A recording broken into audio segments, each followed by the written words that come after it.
Underscore Juan de la Cruz. Thank you.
Hello, magandang umaga po sa lahat. Welcome to the 182nd Climate Forum. Morning po. Yes, so I am Val Villasica and I will be your MC for today's event.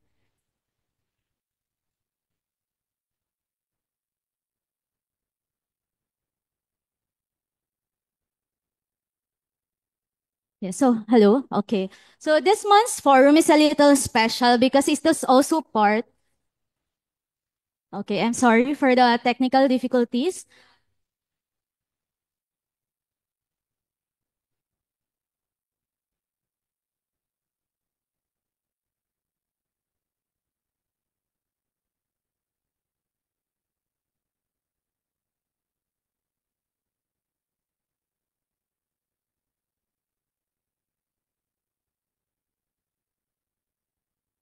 Hello, hello. Yes, so may we ask everyone in the room po to please turn off the speaker of your laptops.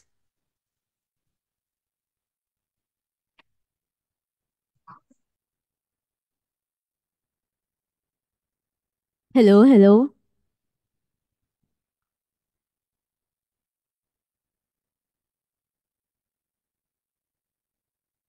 Hello, audio check. 1, 2.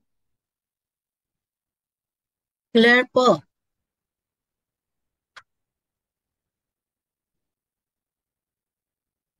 Okay, so again, welcome to the 182nd Climate Forum. And let me introduce myself again. I am Val Villasica from the Climate Monitor and Prediction section of Pag-asa, and I will be your MC for today's event. So this month's forum is a little extra as we are also celebrating the 160th National and 75th World Meteorological Day with the theme Closing the Early Warning Gap Together. So this theme highlights the importance of making early warning system more accessible, ensuring that no one is left behind when it comes to climate information and disaster preparedness. To officially begin, let us all stand for the opening ceremony, which includes a moment of prayer, the Philippine National Anthem, and the Pag-asa Hymn.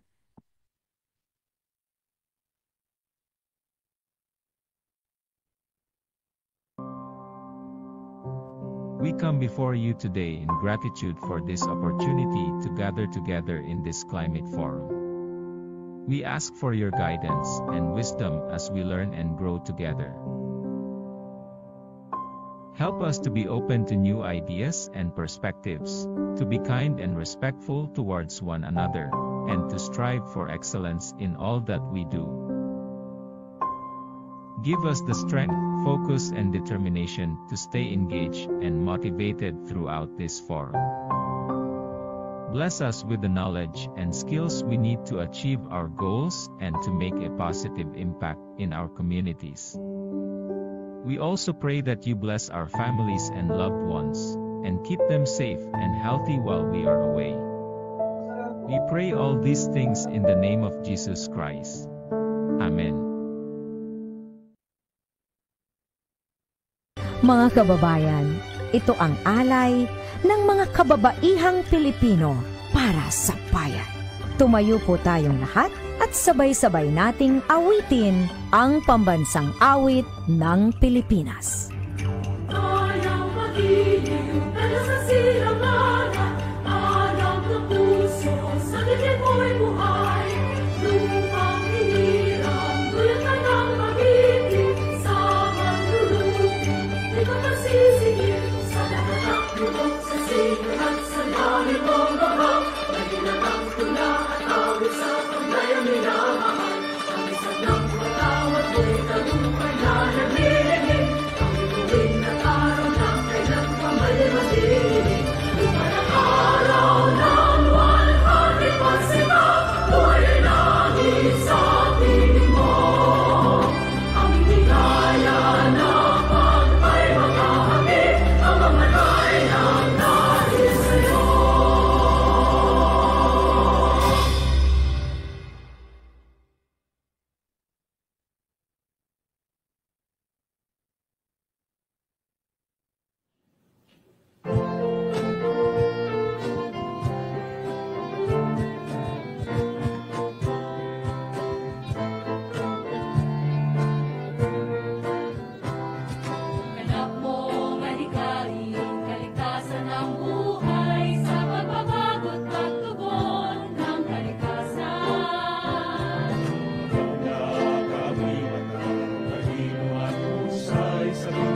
ang dulot ay Ang makakibat ng talino at husay sa pinsala'y nagsisilbing palanggala. Sa pagdilim ng mga ulam, sa gitna man ng unos, ay kabalikan, nagapit ang lubos. Sa pagtaas ng mga alon, at maging sa tagtuyon. Sa bawat panahon, nag-aasang pag-asa. Sa pagdilim ng mga ulam, sa gitna man ng unos, ay kabalikan, nagapit ang lubos. Sa pagtaas ng mga alon, at maging sa tagtuyon. Sa bawat panahon, makaasang pag-asa ko. Sa pagdilim ng mga ulap, sa gitna man ng unos, ay kabalikan, kagapay kang lubos. Sa pagtaas ng mga alon, at maging sa tagtuyon. Sa bawat panahon, makaasang pag-asa ko. Pag-asa ko. Pag-asa ko.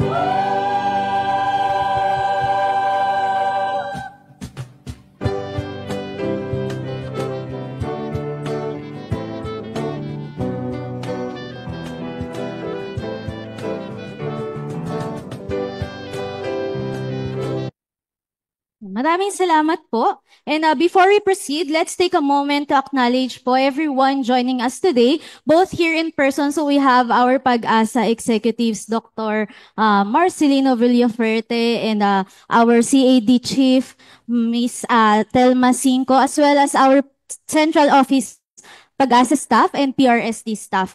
We also have our audience via Zoom. We have from different agencies. We see here from different MDRMOs, from Department of Agriculture, from LGUs, different LGUs as well. And we also have from DTI. We also have our former Deputy Administrator in our Zoom chat, Miss Esperanza Kayanan, rather, I'm sorry. And then we also have participants from NPC and OCD. And lastly, we also would like to acknowledge those tuning in virtually via the YouTube and our Facebook Live. So to our on-site participants, magandang umaga po again. And to everyone joining us via live stream, thank you for being with us today. And we encourage you to be active in the discussions later. Please type your thoughts and chats in the chat box, and we'll do our best to acknowledge them during the open forum later. Now, to formally welcome us to this event, we are honored to have with us Dr. Marcelino Q. Villaferte II, Officer in Charge of the Office of Administrator, to give his welcome remarks.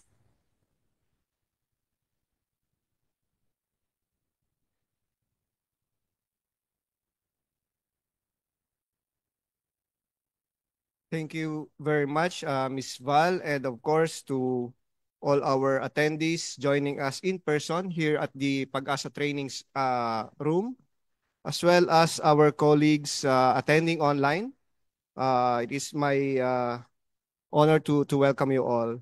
It is with great joy and excitement that I welcome you all in the 182nd Climate Forum, one of the key events in our week-long celebration of the 160th National and 75th World Meteorological Day, as mentioned a while ago by our MC. So this year, we gather under the theme, Closing the Early Warning Gap Together, a call to action that resonates deeply with our mission here at the DOST Pag-asa. Early warning systems are a lifeline for communities, helping us prepare for extreme weather events, of course, their associated flooding and other high-impact events, and of course, climate-related hazards. Through this forum, we reaffirm our commitment to ensuring that the weather, climate, and hydrological information that we provide is accessible, actionable, and integrated into decision-making across all sectors. As we kick off today's discussions, let us remember that this forum is not just about sharing forecasts and data. It is about forging stronger partnerships, exchanging knowledge, and empowering one another to build a more resilient future.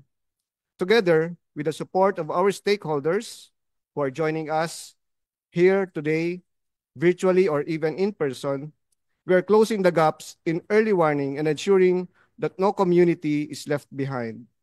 So let's make the most of this gathering, engage, collaborate, and celebrate our shared mission.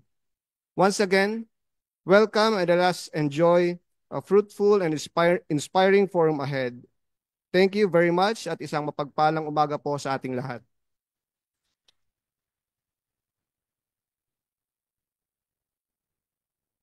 Thank you very much, Dr. Villaferte, for your inspiring message and for reinforcing the importance of this forum and our celebration this week. And of course, in providing the climate, and hydrometeorological information for makers and the public. So before we move on to our technical discussions, let's take a moment to capture this special occasion with a group photo. So for our on-site participants, may request everyone to come forward for a quick photo session. And for our virtual attendees, we have someone in the technical team to capture our pictures po. So please turn on your cameras and smile for the screen. Yeah, so for on-site participants daw po, please stay seated na lang and we'll have the camera na lang.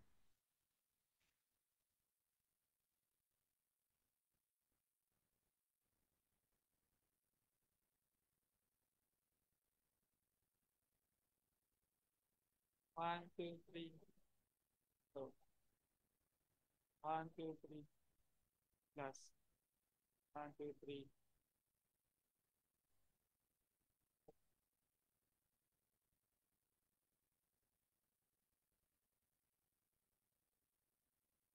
Yes, so yes, thank you so much po for everyone. So now let's proceed to our program. So to start our technical discussions for today, we will first have the weather update, which will be presented by Ms. Veronica C. Torres, Weather Specialist 1 from the Weather Division.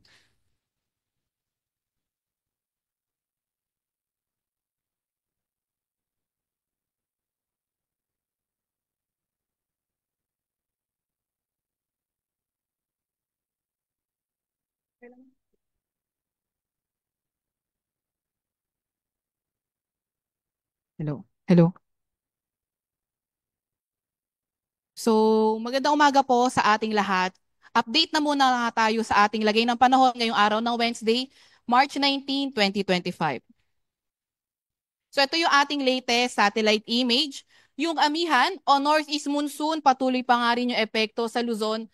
Samantalang itong easterlies, ito yung mainit na hangin galing karagatang Pasipiko, patuloy pa rin yung epekto sa nalalabing bahagi ng bansa. At itong easterlies nga magdadala ng maulap na papawirin at mga kalagkalat na pag-ulan, pagkidlat, pagkulog sa Caraga, pati na rin sa may Davao area. Samantalang shear line naman yung salubungan ng malamig na hangin galing northeast at mainit na hangin galing silangan. Ito yung magdadala ng maulap na papawirin, mga pulupulong ulan, at maulap na papawirin, mga kalat-kalat na pag-ulan at mga isolated na thunderstorm sa Eastern Visayas, Masbate, Sorsogon, Albay, sa may Capiz, pati na rin sa may Aklan. Samantalang amihan naman, cloudy skies with rains, yung madadala niya sa Cagayan Valley, Apayao, Aurora, pati naman sa Quezon. Mas magandang panahon sa nalalabing bahagi ng bansa, kung saan sa Metro Manila at nalalabing bahagi ng Luzon, may mga tsansa na may hinang pag-ulan, at sa nalalabing bahagi naman ng bansa, may mga tsansa ng mga localized thunderstorms. Yung mga kasamahan pa rin natin sa Regional Services Division, patuloy na maglalabas ng mga thunderstorm advisory, rainfall advisory, o hindi kaya heavy rainfall warning kung kinakailangan. Sa kasalukuyan rin nga ay wala tayong namomonitor na low pressure area or bagyo sa loob or malapit sa ating Philippine Area of Responsibility. Para naman sa lagay ng ating karagatan, naasahan nga natin na may gale warning pa rin sa western coast ng Ilocos Norte at western coast din ng Ilocos Sur. Kaya kung maaari, wag munang pumalaot sa mga areas na nabanggit dahil magiging maalon hanggang sa napakaalon ng karagatan at lubha itong mapanganib sa mga maliliit na sasakyang pandagat. Para naman sa forecast na weather natin, sa outlook na weather natin, March 19 to 23, kagaya nga ng nabanggit natin kanina, amihan, magdadala ng maulap na kalangitan at may mga ulan sa may Cordillera Administrative Region, Aurora, Quezon at cloudy skies with scattered rains and thunderstorms naman sa Caraga at Davao. Yan ay dahil sa easterlies. Shear line, posible na ngang magsimula na magpaulan sa Visayas at mga areas na nasa south ng Bicol Region at posible nga yung moderate at times heavy rain. Sa Metro Manila and the rest of Luzon, partly cloudy to cloudy skies with light rains. And then sa nalalabing bahagi ng bansa, partly cloudy to cloudy skies rin at may mga kalat-kalat na pag-ulan, pagkidlat at pagkulog. And then by tomorrow to Saturday, itong shear line nga patuloy na magdadala ng maulap na papawirin, mga kalat-kalat na pag-ulan at isolated na thunderstorms sa Visayas, pati na rin sa Bicol Region. And start na ito makaapekto by Friday and Saturday sa area ng Mimaropa. Northeast monsoon naman magdadala ng maulap na papawirin at mga light to moderate rain sa Cagayan Valley, Aurora, and Quezon at partly cloudy to cloudy skies with isolated rain sa Metro Manila and the rest of Luzon. Kung saan sa nalalabing bahagi naman ng bansa, mga tsansa ng mga localized thunderstorms at maaliwalas na panahon naman. Pagdating naman ng linggo, posibleng masumina na nga yung epekto ng amihan at tetong shear line yung magdadala ng mga maulap na papawirin, mga kalat-kalat na pag-ulan, isolated thunderstorms sa Bicol Region at ilang parte ng Eastern Visayas. Samantalang partly cloudy to cloudy skies at mga isolated na mga ulan sa Cagayan Valley, Cordillera Administrative Region, Ilocos Region at pati na rin sa may Central Luzon area, while the rest of the country kabilang na ang Metro Manila, partly cloudy to cloudy skies at may mga tsansa pa rin ng mga localized thunderstorms. At yan nga po muna yung update mula sa weather forecasting section. Salamat po.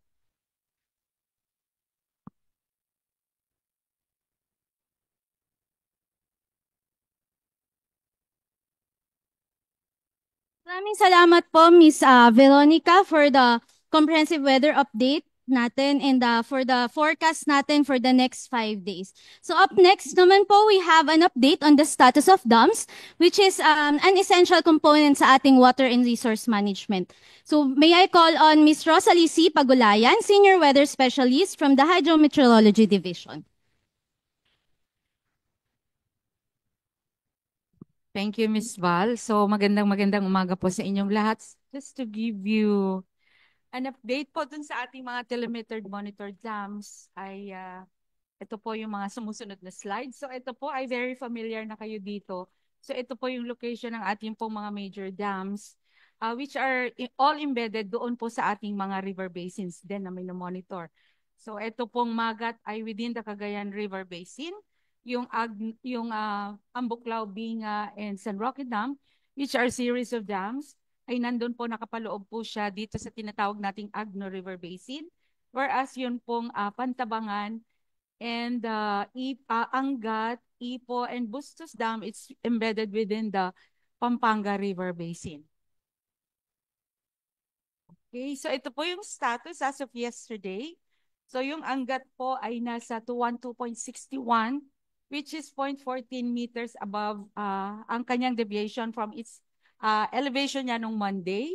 So ito po yung kanyang deviation from the normal high water level. So medyo maganda po yung status ng atin pong Angat Dam, which could be also an assurance sa magiging maganda po yung atin pong water source pagdating po ng summer season. And for Ipo Dam, meron po siyang pagbaba ng 0.07 meters from Monday and Tuesday's elevation. And for La Mesa, it's a 0.02 difference. And moving further, ito po yung series of dams for Agno River Basin. So for Ambuklao, meron po siyang pagbaba ng 0.07 meters. Whereas for Binga, meron po siyang 0.30 na pagtaas as of yesterday. And for San Roque, meron po siyang pagbaba ng 0.39 meters. So kung titignan po natin yung rule curve elevation, so it's still within the rule curve. Ito pong mga elevation po ng mga dams na to. And moving further, ito pong Pantabangan, meron po siyang pagbaba ng 0.04 meters. While for Magat, it's 189.34. May pagbaba ng 0.11 meters from Monday's elevation.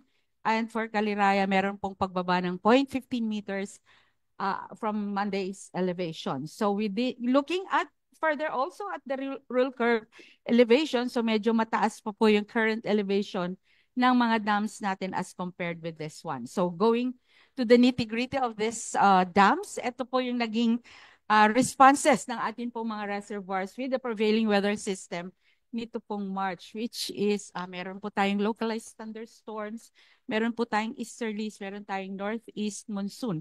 So kung titignan po natin, ito pong Angat, meron po siyang mga pag-ulan within the watershed. So running total niya as of March 17 ay nasa 97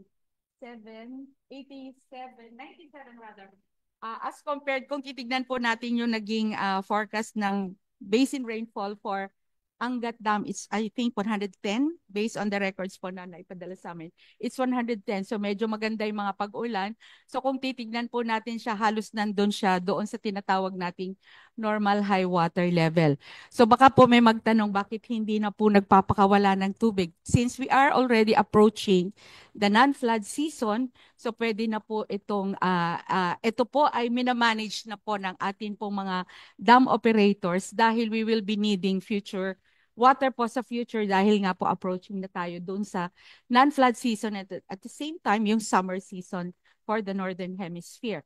Pero comparing it with the elevation for the past 5 years, ito po siya. So kung titignan po natin, talagang mataas siya as compared with the previous 5 years. So maganda po yung elevation ng Angat Dam for this year. Maganda yung kanyang starting and at the same time, I will na-maintain naman po ito.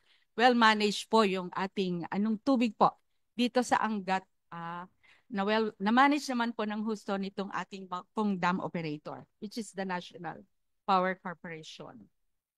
Okay, for San Roque, so ito po yung kanyang naging response. So wala pong masyadong naging pag-ulan. Actually, ang San Roque po ay isa po itong tinitignan din natin na indicator kung meron na pong southwest monsoon kasi sila yung nakakaranas talaga ng impact sa mga paulan ng due to southwest monsoon. So during this time, so wala na po halos paulan within the watershed kaya pababa na talaga as of this time, talagang pababa na itong elevation ng mga dams natin on this area.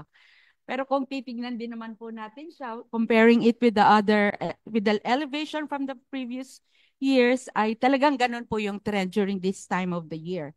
Okay, so i-remind ko rin po, no, isa po sa mga losses din within our watershed ay yun pong rate ng evaporation na medyo mas mataas during the summer months.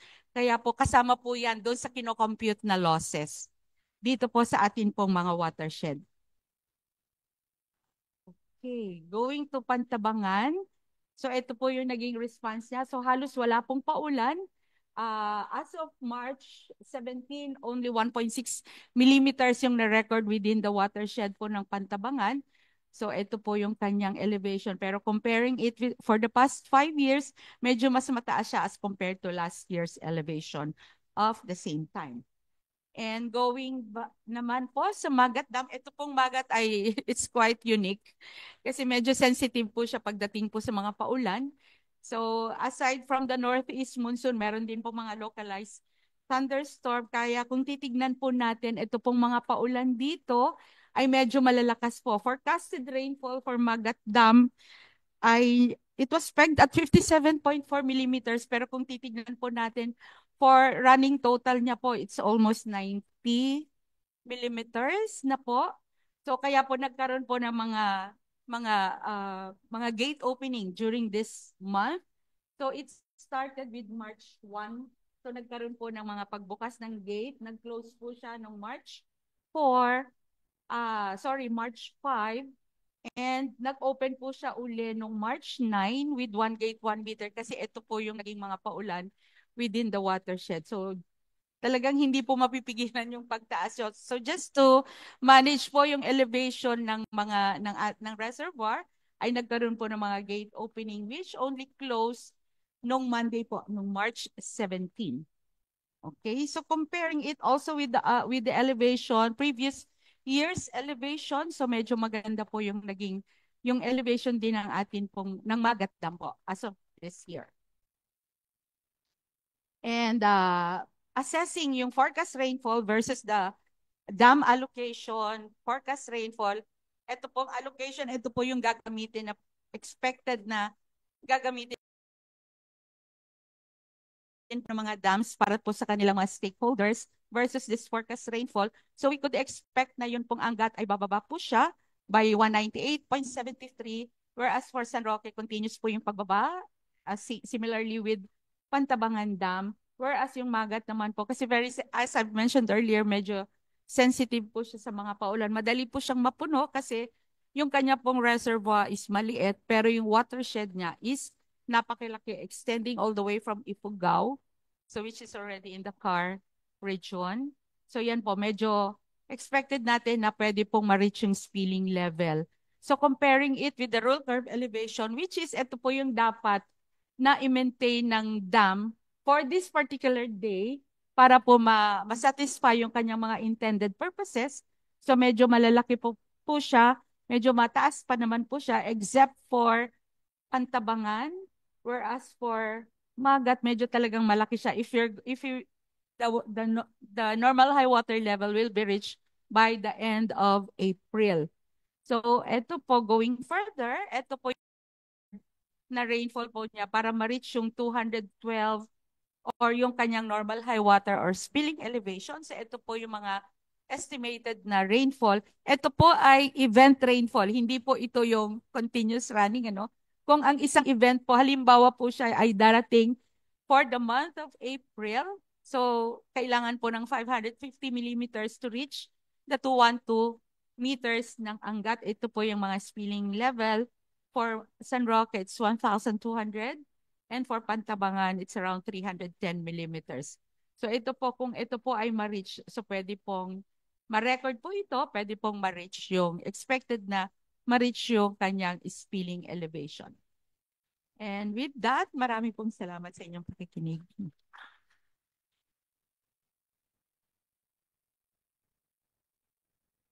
Maraming salamat po, Ma'am Oyi, for the very comprehensive presentation po. So ngayon, I think alam na ng mga kasamahan natin yung reason kung bakit nga ba tayo nagkakaroon ng mga opening ng ating dam at kung bakit naman minsan ay iyan po ay nananatiling sarado. So for our next presentation, we can move on to the review of climate conditions from February to March 19, 2025, which will be delivered by Mr. Ryan T. De Ocampo, Weather Specialist 1 from the Climatology and Agrimeteorology Division.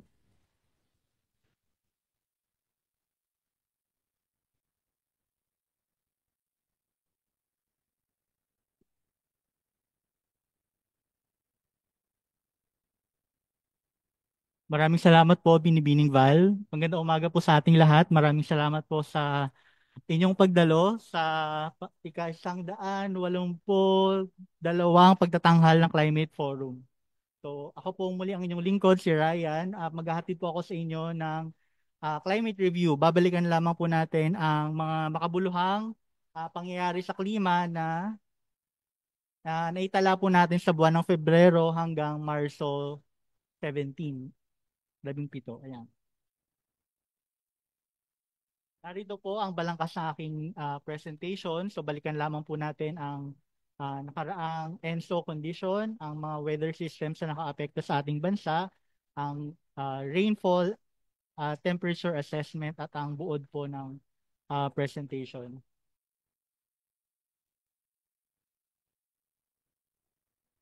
So balikan lamang po natin na ang El Niño Southern Oscillation o ENSO ay relasyon po siya ng ocean at ng atmosphere. Kaya meron po tayong dalawang indicators na binabantayan. So sa ating ocean, binabantayan po natin ang buwan ng Nino 3.4 anomaly na kung saan kapag ito po ay mataas sa positive 0.5, may tatala po natin ito na El Nino, bagamat pag ito naman po ay bumaba sa negative 0.5, ito naman po ay consider natin na La Nina. So nung nakaraang buwan po, ito po ay humigit ng kaunti lamang po sa minus 0.5. So nasa neutral na level po siya. Samantala, sa atmospheric indicator, tinitignan po natin ang Southern Oscillation Index o ito lamang po ay ang difference ng mean sea level pressure sa dalawang stations sa Darwin, Australia at sa Tahiti sa Pacific Ocean. At kung mapapansin po natin, ito rin po ay nasa neutral conditions din po.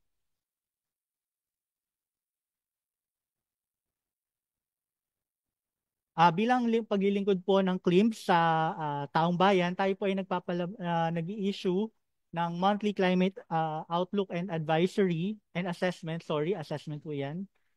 At ito po ay buwan po natin na ini-issue at ito po siya. Makikita po natin ito sa website. Meron din naman po tayong simplified version na mas marami pong images kumpara sa text.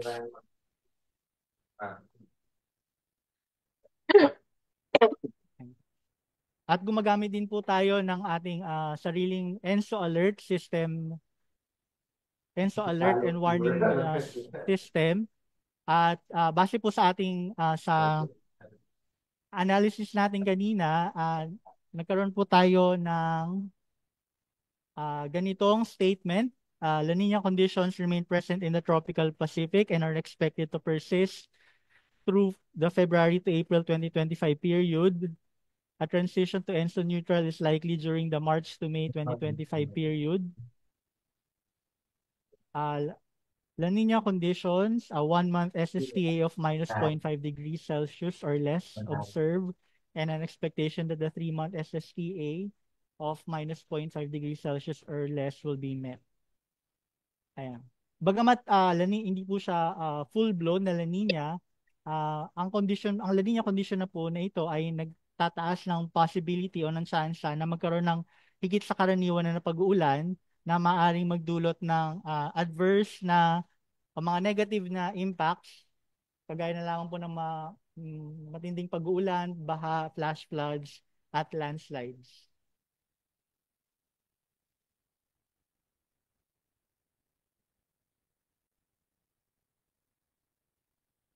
Balikan lamang po natin ang DOST Pag-asa ENSO Alert and Warning System. So, huli po natin itinaas ang La Nina Alert noong July 2024 at kasalukuyan pa rin po siyang nasa La Nina Alert. So, dito po, balikan lamang po natin yung tema ng World Meteorological Day. So, ang La Nina Alert po ay pagkakaroon ng La Nina Alert ay taking early action. Ayan po. Ngayon naman po, balikan lamang po natin ang mga weather systems na naka-apekto sa ating bansa. So mula Pebrero hanggang Marso 17. So ang mga weather systems po ay ang easterlies, shear line, northeast monsoon, localized thunderstorm at ang intertropical convergence.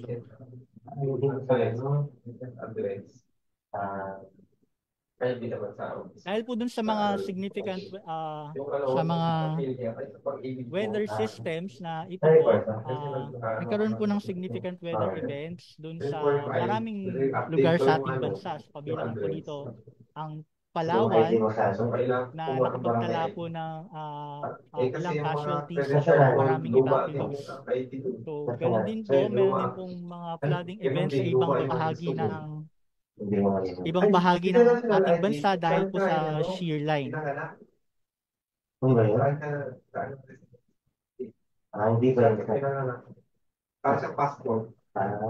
At ayon naman po sa Department of Agriculture, nagkaroon po ng malaking epekto sa sektor ng agrikultura ang pag-uulan na dulot noong Pebrero sa lalawigan ng Palawan. Ngayon naman po ay babalikan lamang po natin ang actual na ulan noong Pebrero 2025. So ayon po sa datos na nakalap ng Pag-asa, meron pong 64 na lalawigan na nakatanggap ng higit sa karaniwan na pag-uulan. Karamihan po sa kanila ay nasa Luzon at Visayas at nasa Kanlurang Mindanao. Samantalang 19 naman po ang nakatanggap ng near normal na pag-uulan nasa Central Visayas po at sa Eastern and Central Mindanao. Ito naman po ang mga naitalang pag-uulan mula Marso 1 hanggang 17. Narito po siya. 29 na lalawigan po ang nakapagtala ng higit sa karaniwan na pag-uulan. So, karamihan po sa kanila ay nasa Luzon, ilang bahagi po ng Bicol, ng Samar at ilang probinsya po sa Mindanao. 29 din naman po ang nakatanggap ng near normal na pag-uulan. So, karamihan po sa kanila ay nasa Mindanao. May ilang lalawigan din po sa Visayas at sa Western Luzon. 23 naman po ang nakatanggap ng mas mababa kaysa sa karaniwan na pag-uulan. So, kasama na po dito ang malaking bahagi ng Visayas at Northern Hilagang Mindanao.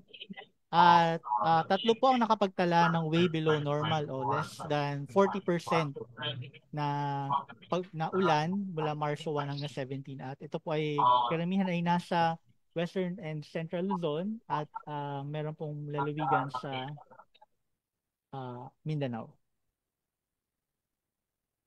Ngayon naman po, tingnan po natin ang naitalang temperatura sa ating bansa. Noong Pebrero po, nakapagtala po ng highest temperature, surface air temperature, noong February 16 sa San Jose Occidental, Mindoro, 36.2. Sa Metro Manila naman po, naitala sa NAIA, Pasay City, noong Pebrero 16, 33.9. Samantala, sa BSU naman po sa Benguet, nung Pebrero 1, nagtala po ng 11.5 degrees Celsius. Ito po ang pinakamababa ng buwan ng Pebrero. Samantalang sa Metro Manila, noong Pebrero 26, 21.4 degrees Celsius naman po ang naitala sa Science Garden. So, Wala sa bang papel kabuuan, si sa buong Jerem? Pilipinas po, nagkaroon po ng near average to slightly above average na temperatura ang naitala, maliban na lamang po sa may ilang mga stasyon po tayo na nakapagtala ng mas mababa kaysa sa karaniwan o mas malamig kaysa karaniwan na temperatura. At wala din po tayong naitala na record extremes noong nakaraang buwan. Samantala po, mula Marso 1 hanggang 17, nakapagtala po sa San Jose ulit, San Jose Occidental Mindoro noong Marso 4, 37.2 degrees Celsius. At sa NAIA naman po sa Metro Manila sa noong Marso 6, 35.5 degrees Celsius naman po ang naitala sa NAIA. At ito pong temperatura po na ito ay nakapag-break po ng historical records. So sila na po ngayon ang highest temperature records. Samantala sa pinakamalamig naman po, 12.9 degrees Celsius noong Marso 6 sa BSU Benguet at sa Metro Manila noong Marso 14 sa Science Garden 22.1. So sa kabuuan po, mas mainit kaysa sa karaniwan po ang naranasan na temperatura sa buong bansa. At dahil nag-umpisa na po ang papalapit na po ang tag-init, nagkaroon na po namang issuances ng heat index. So para po sa buwan ng Marso,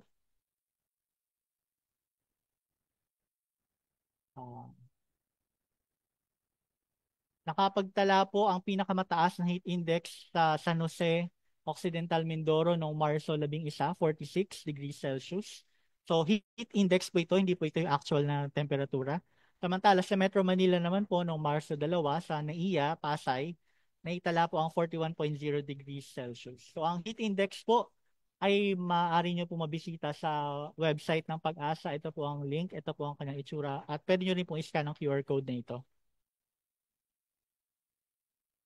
Ayan po. Bilang pagbubuod po, ang ENSO alert and warning system po natin ay nasa La Nina alert. So ito po ay taking early action. Samantala sa rainfall naman po, above normal ang natanggap ng karamihan sa mga lalawigan sa Pilipinas maliban sa ilang mga probinsya. Samantala sa temperature near average to warmer than average naman po ang naitala. Mula Marso 1 hanggang 17, higit sa karaniwan na pag-ulan naman po ang naitala sa malaking bahagi ng Luzon at ilang bahagi po ng Visayas ay nakatanggap naman po ng mas mababa kaysa sa karaniwan. At sa temperature naman po, near average to warmer than average ang naitala po sa buong bansa. So paalala lamang po, ang mga climate monitoring products po ng Pag-asa ay makikita niyo po sa ating website. Ito po ang link. O kung meron po kayong cameras, pwede niyo pong i-scan ang QR codes. Maraming salamat po.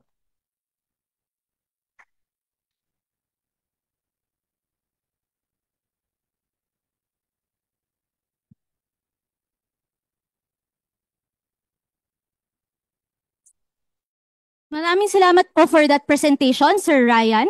And nakita naman po natin nitong nakaraang buwan, medyo mainit nga yung naranasan natin, especially ngayong March, where we experienced a slightly warmer than average surface temperature at nakapagtala pa nga tayo ng heat index na umabot ng 46 degrees sa may San Jose.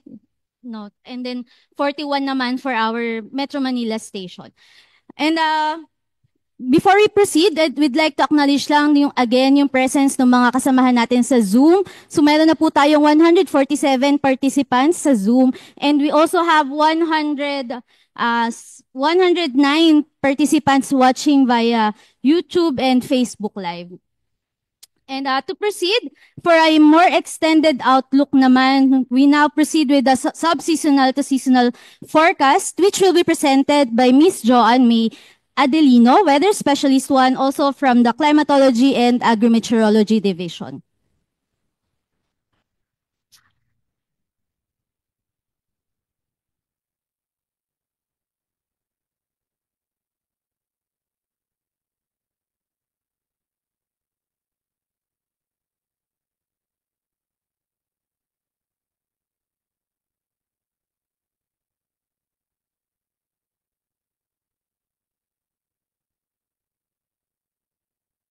So, magandang umaga po sa inyo lahat.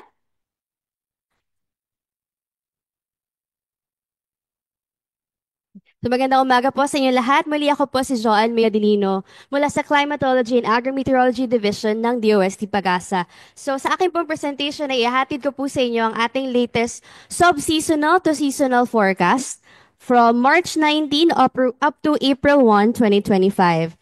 So, ito po ang outline ng aking presentation for today. Unang-una po ay titingnan natin kung ano nga ba ang sub-seasonal to seasonal or S2S forecasting para po sa mga hindi pa nakakaalam or sa ating mga bago pong viewers na hindi pa familiar sa timescale po na ito. At titingnan din po natin yung mga sources ng predictability nito tulad na lamang ng ating Madden-Julian Oscillation o MJO. At kasunod naman po riyan ang ating mismong S2S forecast at ang summary po nito. So, ano nga ba ang S2S forecast? So, ito pong sub-seasonal to seasonal forecast, siya yung nagbe-bridge ng gap between our usual weather and seasonal forecast. So, katulad po ng present kanina ni Miss Veronica, para po sa ating weather forecast, naka 5-day lang po siya. And later on naman po, iprepresent ng ating kasamahan naman ang ating seasonal outlook na for 6 months siya. So for this one, for the sub-seasonal forecast, it is usually po 2 weeks up to a month. So for our forecast po, ang ipapakita natin later ay ang ating 2-week outlook. So ngayon naman po, tulad nga po ng aking sinabi kanina, isa sa mga sources ng predictability ng ating S2S ay ang MJO. So ito po ang ating recent evolution ng MJO. So nito pong nagdaang buwan ng February, nakita po natunghayan po natin na humina po yung MJO signal niya dito sa may bandang Western Hemisphere at sa may bandang Africa. Ngunit pagdating po ng pagpasok po ng March ay lumakas po ang kanyang signal. Pero makita rin po natin dito na unti-unti po ulit siyang humihina. So dito naman po sa ating mga maps, Ang green po dyan ay nag-signify naman ng increased cloud formation at yung brown contours naman po ay ang lesser cloud formation. So kapag increase ang ating cloud formation, mas favorable po ito sa mga pag-ulan. So may kita po natin noong February 28, dito po sa ating bansa ay less yung cloud formation natin or nasa inactive phase tayo ng MJO. Dahil yung active phase po niya ay nandito po sa may bandang Western Hemisphere. Pagdating naman po ng March 5, ito pong ating increased formation yung mas maulan na system ay nandito naman po sa may bandang Africa. At nung March 10 po, itong ating bansa pa rin po, ito naman pong ating bansa ay mayroong mas maraming increased cloud formation na mas favorable din sa pag-ulan. At ngayong nung March 15 naman po, patuloy pa rin po tayo nasa active phase. So palapit na po ang ating ang ating MJO. Sorry.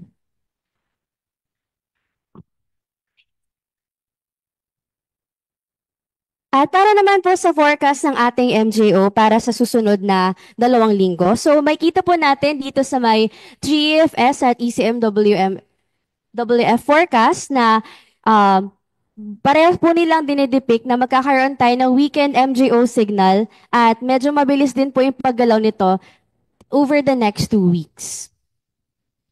At ngayon naman po ay magtungo na tayo sa ating sub-seasonal to seasonal climate forecast, kung saan ating ipapakita po ang ating tropical cyclone or TC threat potential forecast at ang ating rainfall exceedance probability forecast. So para sa ating TC threat potential forecast, sa kasalukuyan po ay wala tayong nakitang any chances na may mabubuong bagyo. So TC threat potential remains unlikely over the next 2 weeks. Para naman, ito naman po ang ating mga usual na mga tracks ngayong buwan ng Marso. So, unang-una po, maaari po itong mga thesis natin ay mabubuo dito sa may Western Pacific at papasok po sa may PAR. Pero bago po ito dumating sa ating landmass ay magre-recurve po ito. Pangalawa naman po, ito po ang mga thesis natin ay maaari ulit mabuo sa may Western Pacific at papasok sa may Philippine Area of Responsibility at magla-landfall dito sa may bandang Visayas bago ito gumalaw patungo sa may South China Sea. At para naman po sa buwan ng April, ito po yung mga usual tracks na maaari nating asahan. So, una-una po, ito pong TC natin ay mabubuo sa Western Pacific, papasok sa PAR at magre-recurve patungo sa southern part ng Japan. Para naman po sa pangalawang common na tracks or mean tracks, itong TCs po natin ay maaring mabuo muli sa may Western Pacific, papasok ng PAR at magre-recurve muli patungo sa Japan. Sa pangatlo naman po, itong thesis natin mabubuo ulit sa may Western Pacific, papasok ng PAR, magtra-traverse or magla-landfall dito po sa may Central Philippines at magre-recurve. At pinakauli po, itong ating mga thesis ay mabubuo ulit sa Western Pacific, papasok ng PAR at magta-traverse dito sa may Central Philippines at magmumove patungong Vietnam. At ito naman po ang ating rainfall exceedance probability forecast for week 1 from March 19 up to 25. So para po sa ating threshold na 50 millimeters, meron po tayong high to very high na probability na ma-exceed ito sa may Eastern Visayas. Moderate to high dito po naman sa may easternmost portion ng Isabela, Bicol Region, Palawan, the rest of Visayas, and Mindanao. At nananatili pong low naman over the rest of Luzon. Para naman po sa ating probability to exceed 100 millimeters, inaasahan po natin ang moderate to high na probability over the summer provinces, low to moderate sa rest ng Visayas, at low over the rest of the country. Para naman po sa ating probability to exceed 150 millimeters, inaasahan po natin na ito ay low across the country. For week 2 naman po, or from March 26 to April 1, for the probability to exceed 50 millimeters, meron po tayong moderate to high probability dito po sa may summer provinces at sa Mindanao. Low to moderate naman po dito sa may Cordillera Administrative Region, Palawan at rest of Visayas. At samantala, para sa Luzon naman po, nananatili pong low probability. Para naman po sa ating 100 millimeter na threshold, inaasahan naman po natin na low to moderate over Mindanao and low over the rest of the country. Para sa ating 150 mm naman na threshold, low across the country po ang ating inaasahan para sa week 2. To summarize po my presentation, so ito po yung mga climate drivers na nakaka-apekto sa atin. So for the MJO, inaasahan po natin na mag-weekend po ang signal nito over the next 2 weeks. Para naman po sa ating PC threat potential, it is unlikely pa rin po sa susunod na 2 linggo. At para naman po sa ating rainfall outlook, inaasahan po natin na mas maraming pag-ulan sa March 1 po dito po sa may bandang Visayas, Palawan at dito po sa Mindanao. Ganon din po sa week 2. Ito naman po ang ating mga forecast. So, maaari nyo po siyang ma-access dito sa ating website. Punta lamang po dito sa may tropical. Para po sa ating PC threat potential forecast, ay punta lamang po dito sa may tropical cyclone tab at makikita nyo po doon yung ating PC threat. Para naman po sa ating sub-seasonal forecast, magtungo lamang po doon sa ating climate tab. Meron po doon yung ating climate prediction and the sub-seasonal forecast. Ayun lamang po, maraming salamat sa inyong pakikinig at Happy Women's Month.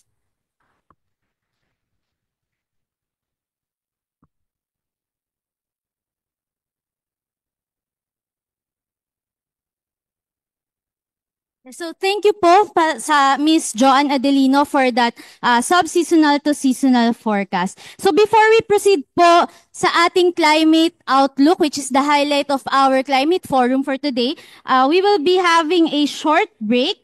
And please take time to refresh yourselves and we'll resume at 10:08 po. Maraming salamat.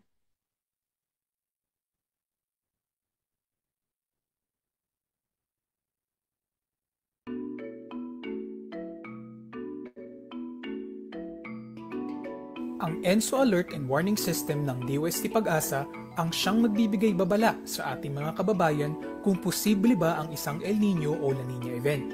Ito rin ang siyang nagsisilbing instrumento na naglalayong magbigay gabay para sa gagawing paghahanda ng ating pamahalaan, local government units at mga climate-sensitive sectors tulad ng sa agrikultura para sa epektong dulot nito. Nahahati sa 4 na level ang ENSO Alert and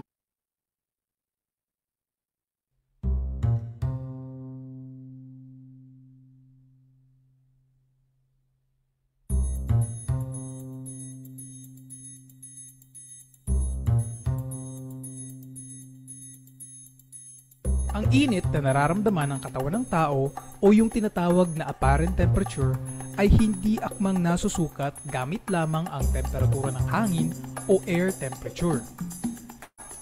Ito ay mas tamang na itataya kung isasama ang datos ng alinsangan o relative humidity. Ang impormasyon na ito ay tinatawag na heat index at ito ay matutukoy gamit ang heat index chart. Nahahati sa 4 na classification ang heat index base sa epekto nito sa ating katawan. Una, kapag umabot ng 27 degrees Celsius hanggang 32 degrees Celsius ang naitalang heat index, katumbas ito ng warning na caution. Posible ang fatigue o pagkaramdam ng pagod kapag matagal ang exposure. Maaari itong magdulot ng heat cramps kapag mas matagal ang exposure sa level na ito. Kapag umabot naman ng 33 degrees Celsius hanggang 41 degrees Celsius ang naitalang heat index, katumbas nito ang warning na extreme caution. Maaari itong magdulot ng heat cramps o heat exhaustion at ang matagal na exposure ay maaaring mauwi sa heat stroke. Kapag umabot na sa 42 degrees Celsius hanggang 51 degrees Celsius ang naitalang heat index, katumbas nito ang warning na danger. Mauuwi sa heat cramps at heat exhaustion ang maaaring maranasan ng isang tao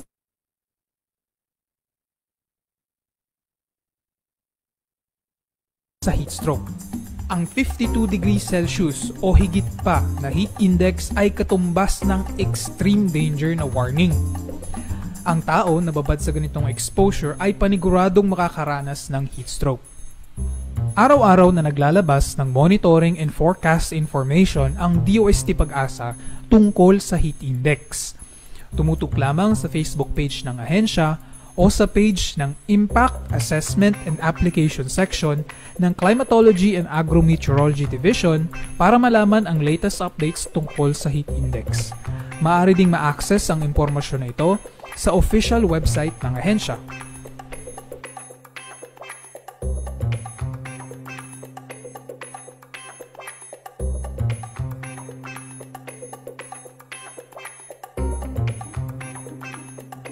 Narito ang ilan sa mga tips upang makaiwas sa mga heat-related illnesses kapag mainit ang panahon. Una, iwasan muna ang paglabas kung hindi naman kinakailangan. Pangalawa, magdala ng payong o anumang panangga sa init at magsuot ng komportableng damit. Pangatlo, iwasan muna ang pag-inom ng kape o mainit na tsaa at dalasan ang pag-inom ng tubig upang hindi ma-dehydrate.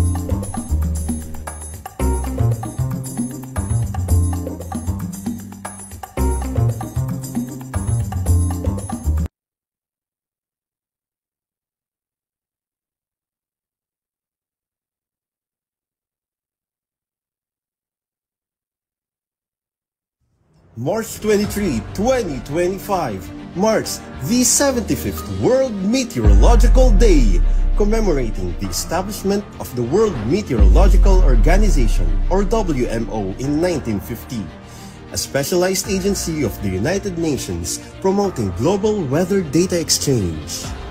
Simultaneously, the Department of Science and Technology, Philippine Atmospheric, Geophysical, and Astronomical Services Administration, or DOST Pag-asa, celebrates the 160th National Meteorological Day.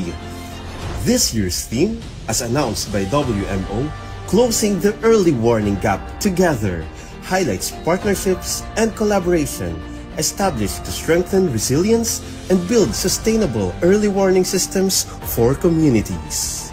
In line with the celebration, DOST Pag-asa has lined up various activities. The DOST Pag-asa Mascot Design Contest kicks off the festivities and will accept entries until March 14, 2025. From March 17 to 21, the Pag-asa Planetarium, Visayas and Mindanao PRSD offers free planetarium shows. Meanwhile, on March 17 to 20, the Pag-asa Central Office Lobby transforms as the venue of the Fiesta Tiangge. On March 17 and 18, the Philippine Meteorological Society will hold its annual convention at the Novotel. On March 19, morning activities include the online PMS Annual General Membership Meeting and the hybrid 182nd Climate Forum via Zoom and Amihan Conference. In the afternoon, the PRSD Virtual Tour will highlight collaborations and activities of Pag-asa Regional Services Divisions in Northern Luzon, Southern Luzon, Visayas, Mindanao, and National Capital Region. The PMS will also facilitate the meteorology in the UP-IESM grounds. On March 20, Pag-asa Products and Services will take center stage, showcasing how partner agencies utilize them to strengthen disaster risk reduction and management through the Inter-DRRM Task Force Convergence Zone, or the ITCZ Corner. On March 21, a Eucharistic Mass, Scientific Forum, and Pueya fun activities will start the day. In the afternoon, Pag-asa will conduct a press conference to give the latest information from the agency, and the awarding of Pag-asa Gawad Awards to recognize exemplary employees. Winners of the DOST Pag-asa Mascot Design Contest will also be awarded. In the evening, Pag-asa will honor industry partners and outstanding Pag-asa employees who have been instrumental in achieving its mandate of protecting lives and property from hydrometeorological hazards through the conferment of Wind Vane Awards and overall Gawad Pag-asa Awards at the Novotel Manila. Come and celebrate with us the 75th World and 160th National Meteorological Day!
Yes po. So welcome back sa ating climate forum for today. So before po tayo mag-proceed sa next presentation, iulitin lang po natin yung ating mga announcements kanina. If you have your questions po, you can chat it or you can put it on the chat box dito sa ating Zoom as well as sa YouTube and Facebook Live natin. We have some staff naman po to gather those questions and we will try our best to acknowledge those questions later on the open forum.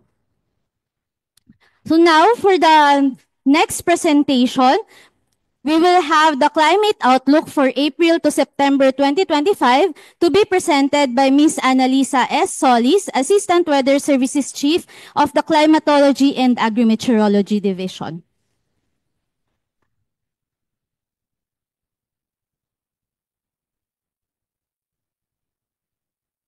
Thank you very much, Val.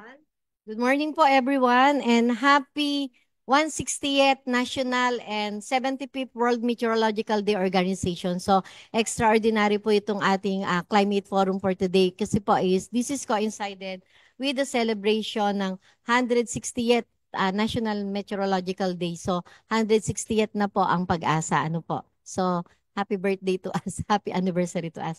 So anyway, so I'll give you the climate outlook for the next 6 months. Okay, so sa ngayon po ay nakataas pa rin po yung tinatawag nating La Nina Alert. So, ibig sabihin, may mataas pa rin po ng mga probability na may mga pag-uulan pa rin po sa ibang bahagi ng ating bansa. Nakataas pa rin yung La Nina Alert at hindi pa po opisyal na nadeklara ang pag-asa ng warm and dry season months. So, here's our latest outlook for the next 6 months. So, okay.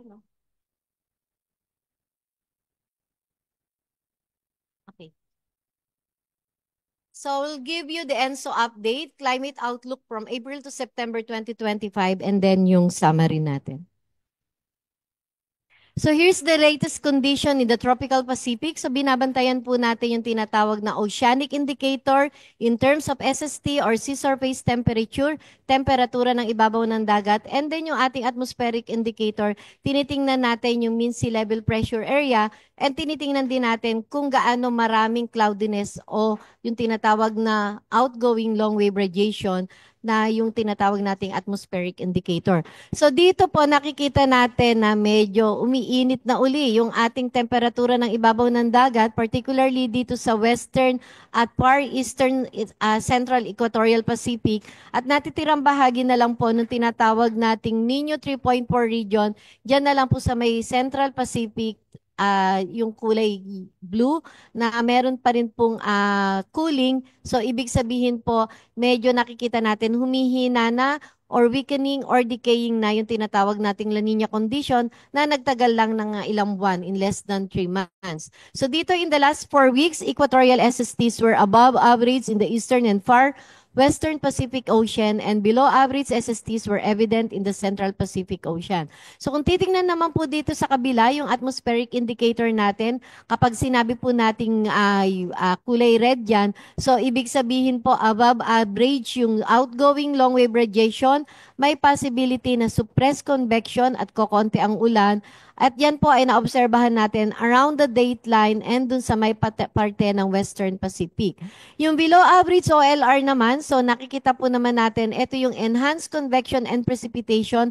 May posibilidad na may mga pag-uulan dyan, was evident in most parts of Indonesia, Southeast Asia, and also kasama na po yung Pilipinas, yung kulay blue dyan. So makikita pa rin natin, may mga posibilidad pa rin na maraming convective activity. Kung hindi man siya nagpapaulan, ay nagbibigay naman po siya ng mataas na alinsangan dahil kapag marami ang kaulapan, hindi umuulan, mataas ang ating alinsangan. So yun po yung nakikita rin natin dun sa heat index na pinapalabas ng DOST Pag-asa. Ito naman po yung evolution ng tinatawag nating temperatura ng dagat sa different Nino regions. So ang lagi po nating minomonitor niyan ay yung Nino 3.4 region and ito po yung latest weekly sea surface temperature departure. Nakikita natin 0.3 at nakikita po natin ay lahat ay positive yung SST except dito sa tinatawag na Nino 4 region dito sa may parte ng West Pacific. Pinapakita po nito na pahinana, decaying na yung ating La Nina condition at yung weekly po ay nagpa-fluctuate na siya from cool ENSO neutral to ENSO neutral condition. So positive 0.3.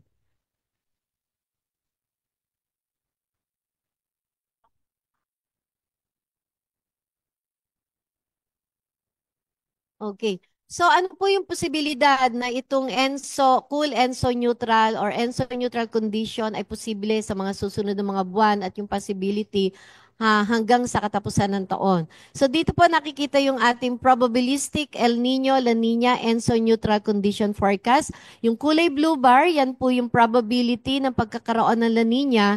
Yung gray bar, yung probability ng pagkakaroon ng ENSO neutral at yung pula, yung po yung probability ng pagkakaroon ng El Nino mula February, March, April season hanggang October, November, December season. So dito makikita natin a transition to ENSO neutral most likely during February, March, April. Kaya po sinasabi natin na papahina, decaying na po yung ating La Nina and is favored to persist through yung tinatawag nating Northern Hemisphere summer. Yan lang po yung sinasabi nating June, July, August season. Yun po yung Northern Hemisphere summer.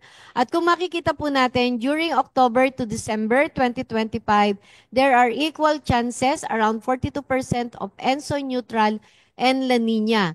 Dahil at this time of the year po, during the months of March, April, May, ito po yung tinatawag nating transitioning from Northern Hemisphere winter papunta po dun sa spring, sa tinatawag na spring or yung tinatawag na meron tayong spring barrier or predictability barrier. That is why yung mga models po natin, ganito yung pinapakita of equal likely probability having ENSO neutral or magkakaroon ng La Nina. Kumbaga, na ngayon pa lang hindi pa nakakapag-decide yung ating karagatan. Patungo ba siya sa ENSO neutral condition or possibility na magkaroon pa din ng La Nina by end of this year. And usually po, mas prominent or mas nagiging usual yung pagkakaroon ng back-to-back La Nina kaysa magkaroon ng La Nina and then after El Nino. At yun po yung ipinakikita ng ating mga models sa ngayon.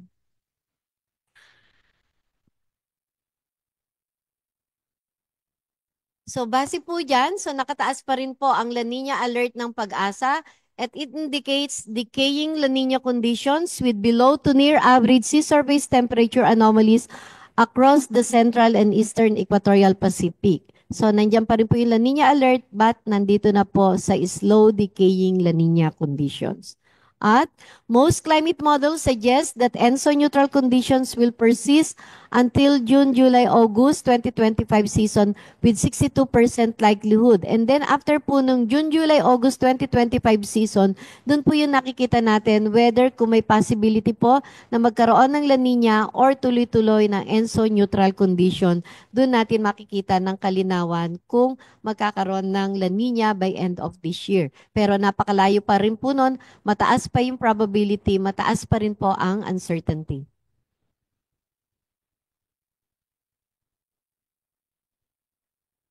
Saan ba? And now our climate outlook for the next 6 months in terms of rainfall, temperature, tropical cyclone, and number of dry days. Ito ang mga weather systems na posibleng makaapekto sa ating bansa mula April hanggang September 2025. So nandyan pa rin po yung northeast monsoon ay meron na po tayong imminent termination ng ating northeast monsoon. Although meron pa po tayong northeast monsoon sa ngayon, pero ito po ay pahinana at magkakaroon na po ng maybe ito na yung last bugso ng ating amihan.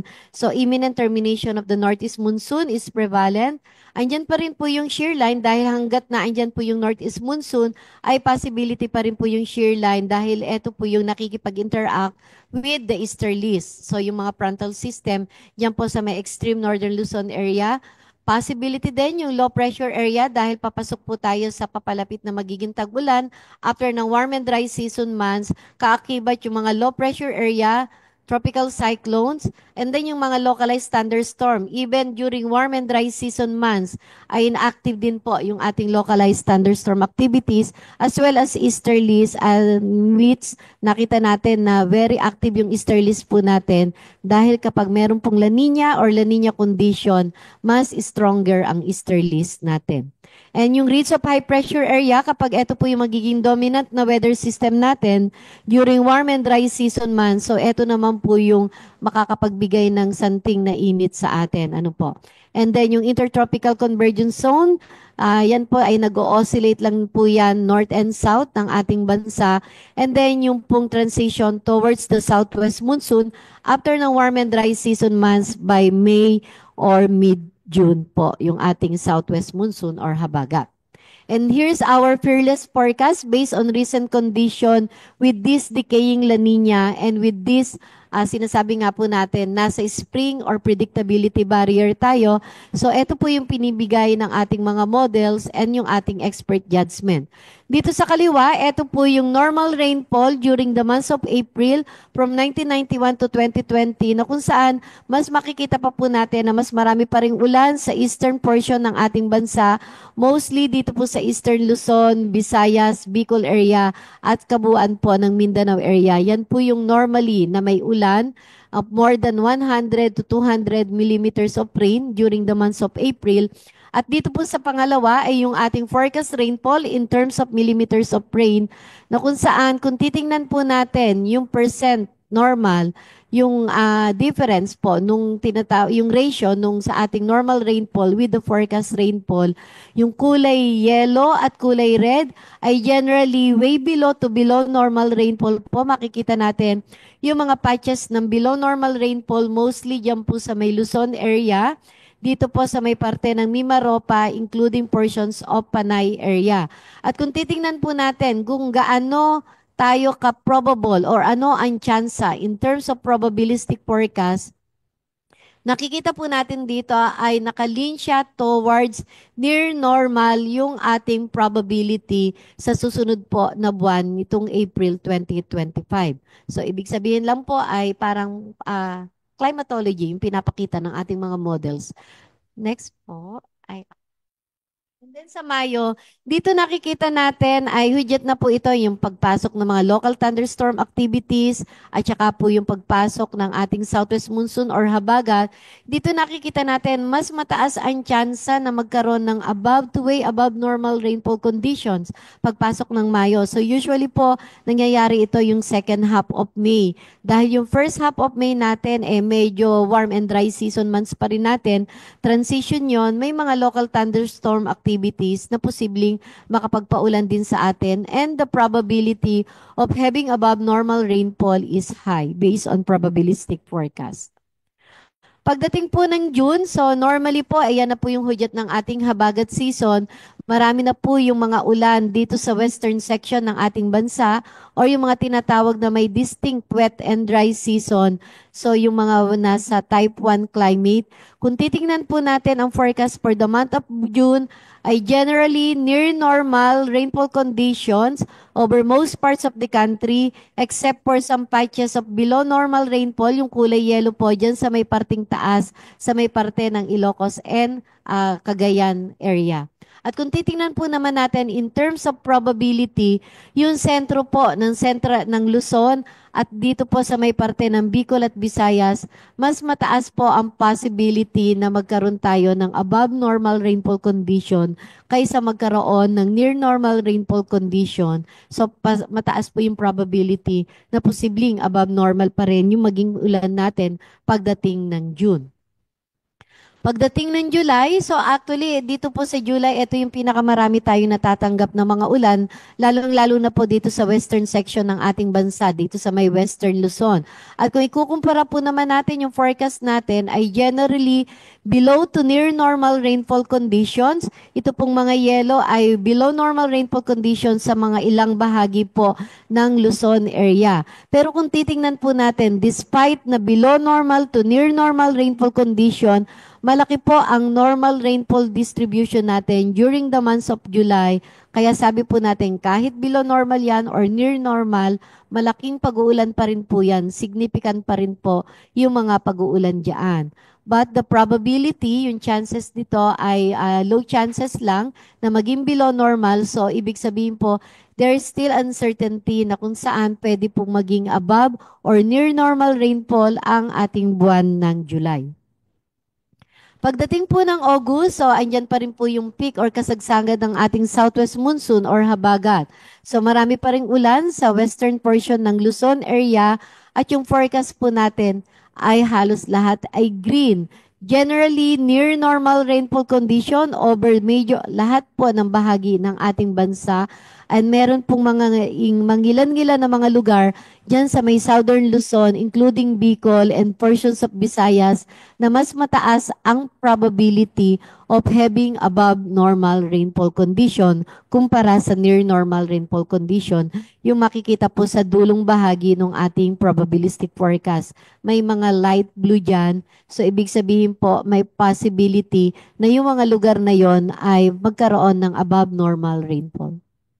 And then pagdating po ng September, although nandyan pa rin po yung ating southwest monsoon at merong usually nagwi-weakening na yung southwest natin and then transition to northeast monsoon, generally nakikita pa rin po natin ay near normal rainfall condition dahil nga po ENSO neutral condition yung ating napipredict. And usual, marami pa ring ulan dahil yan po ay dumadaan pa rin yung ating mga rain-bearing weather systems including tropical cyclone. And the probability of having near normal rainfall condition is high. Pagdating po naman ng ayun, so ito naman po yung forecast rainfall natin in terms of percent normal. So ito lang po yung tabulated version ng pinakita nating mapa kanina. At in general po, Mayo yung medyo mas marami tayong ulan. Although June, July, merong below to near normal, pero significant din po yung ating mga pag-uulan dyan dahil normally matataas po ang normal na pag-uulan natin. And especially dito po sa may parte ng Region 4, Region 3, including Metro Manila and some portions of Visayas pagdating po lalo ng Mayo. So ito lang po yung ating deterministic rainfall amount ng ating mga provincial disaggregated rainfall forecast natin. Nandyan yung minimum and maximum rains as well as yung mean rainfall amount na forecast natin. Forecast natin sa ating mga watershed rainfall for selected dams and lakes. So makikita po natin dito sa kanang mapa yung mga kung saan naandon yung ating mga watershed selected dams and lakes natin forecast. So dito generally below to near normal rainfall conditions during the forecast period except po dito sa Mayo na merong above to way above normal rainfall conditions sa mga watershed po natin in the next 6 months from April to September 2025. So almost dun sa lahat po ng mga watershed natin such as Angat, La Mesa watershed, Lake Buhi, Lake Lanao, Magat, Malinaw, Pantabangan, and yung San Roque Cascaded watershed area natin. Rain stations naman po, over selected dam area. So kung kanina nakita natin yung mga watershed natin, area average siya. So dito naman po, ito yung point forecast natin. So yung nakikita po natin dyan sa kanang bahagi ng ating slide, yung mga mapa natin. And generally, ganun pa din po yung pinapakita, below to near normal rainfall conditions during the forecast period except for May. So, ito po yung nakikita natin na medyo maulan, lalo-lalo po kalagitnaan or kalahatian ng Mayo. Although June ay near normal, significant din po yung ating mga pag-uulan dyan kahit near normal rainfall siya. And then doon sa mga selected river basins naman po. So meron po tayong 18 major river basins na minomonitor at binibigyan po ng ating forecast for the next 6 months. Andiyan naman po sa kanang mapa, bahagi ng ating slides, yung ating position, location ng ating 18 major river basins. So dito makikita po natin April, May, June. Generally below to near. Mayo, marami pong mga pag-uulan. Although June, sabi nga po natin ay near normal, pero madami pa rin pong ulan yaan dahil mataas po ang normal natin during the months of June. At gayon din po during the months of July, so below to near normal, pero matataas pa din po yung mga ulan of more than 200 to 300 millimeters of rain pa rin po yan.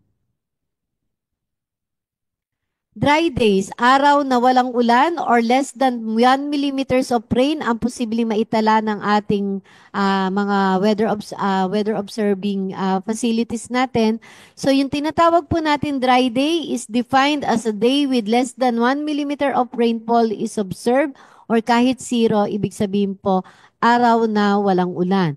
So yung nakikita po natin, yung mga yellow up to dark brown shades po, yan po yung pino-forecast natin na mas marami ang araw na walang ulan kaysa araw na may mga ulan.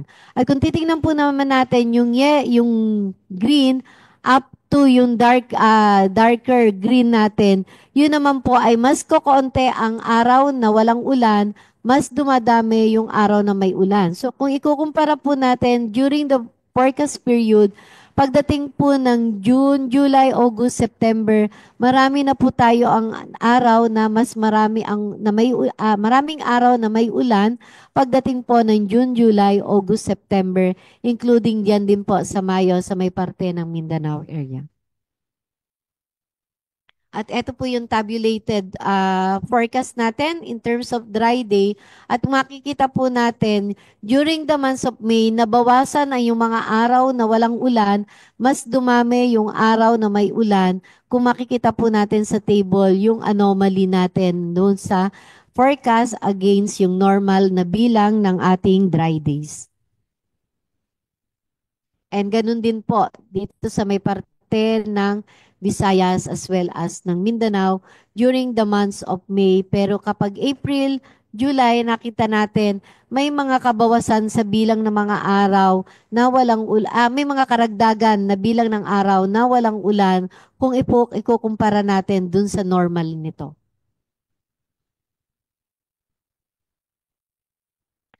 Temperature forecast po natin. Dito, April, May, June, July, August, September. Madaming kulay pink at madaming kulay pula during the forecast period, pero mas madami din po yung tinatawag na kulay puti or near average. So kung titingnan po natin kasagsagan ng mainit na temperatura natin pagdating po ng Mayo, andyan po yung mainit na temperatura, and kasagsagan din po ng possible ng mga local thunderstorm activities in transition sa southwest monsoon or habagat na kung saan we predicted na marami tayong mga pag-uulan. At kung titignan din naman natin, July, August, September, generally near average to slightly above average with some patches of above average temperature forecast is predicted during the forecast period. Yung temperature extreme naman po natin. So, ito yung mga instant value na possible po na posibleng makaranas tayo ng mga ganitong matataas na temperatura. At dito po ay 39.8 ang possible na pinakamataas na temperature na nating na-predict. Lalo na po pagdating po dyan ng April, and then dito rin po maglalaro ng around 38, 39. Pagdating ng May at June, medyo mataas pa rin po yung ating temperature, and possible din po mataas pa rin yung mga alinsangan nating maiitala dyan, lalong-lalo na po dyan sa may parte ng Northern Luzon and portions of Lowland Luzon natin. And in terms of minimum temperature naman, medyo mababa yung temperature natin, as low as around 12.5 over the mountainous areas of Luzon pagdating ng April. So pwede pa rin tayong pumunta ngayon ng Baguio, minsan sa gabi ay malamig pa rin po. Bagyo, around 8 to 14 tropical cyclones is expected that might enter or develop inside the Philippine area of responsibility, 0 or 1, 1 or 2, 1 or 2 from April to June, and then from July to September, 2 to 3. So around 8 to 14 tropical cyclones. And normally po naandito po sa kanan yung mga prepared tracks ng ating mga bagyo based from 1948 to 2015 data.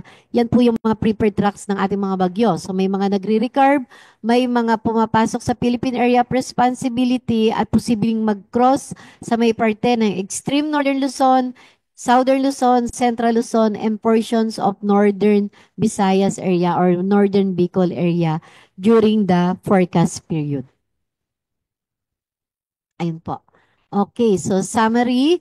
So recent observations, so cool and so neutral or decay niya is evident po, and most climate models suggest that ENSO neutral conditions will persist until June, July, August season with 62% likelihood.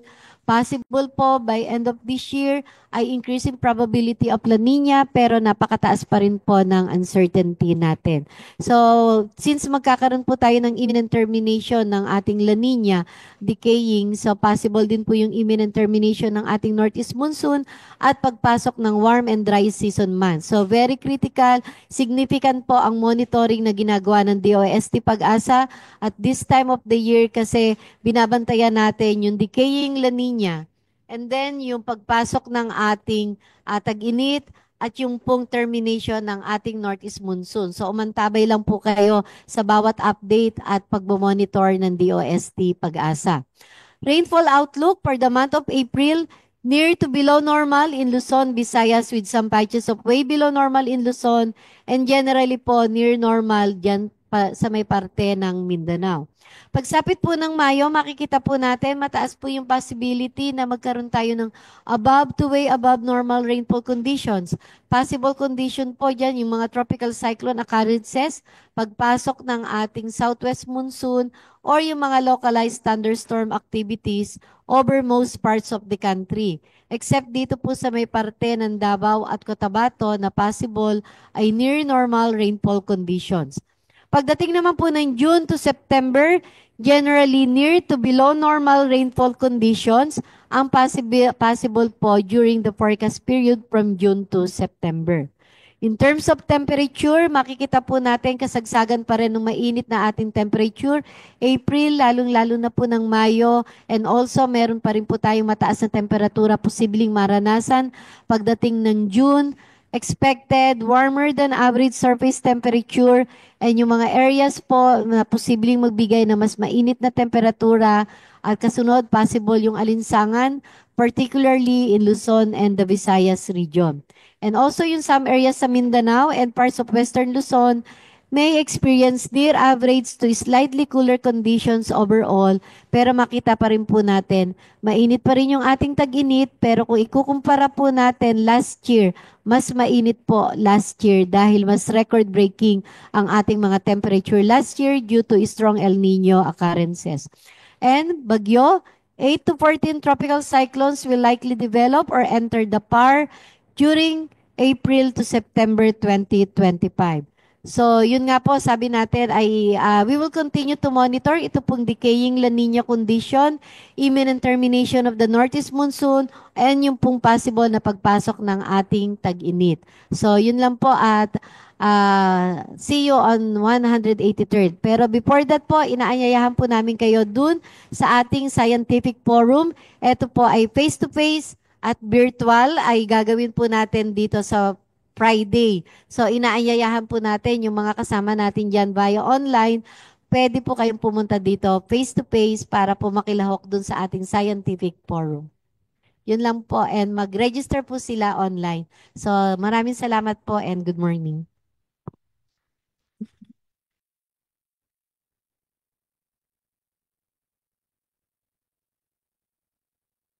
Yan. So maraming salamat po, Ma'am Annalisa Solis for that presentation. And I think meron na po tayong mga questions. May nakita na po mga questions dito sa Zoom as well as sa YouTube and ating Facebook Live.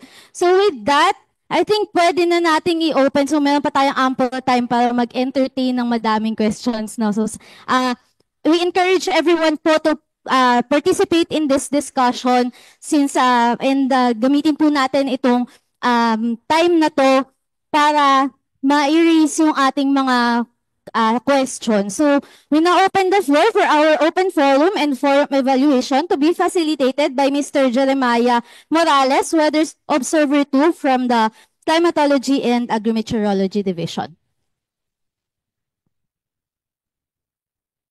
Yan, magandang umaga po sa inyong lahat. So once again, ako po si Jeremiah Morales mula po sa Climate Monitoring and Prediction Section ng DOST Pag-asa.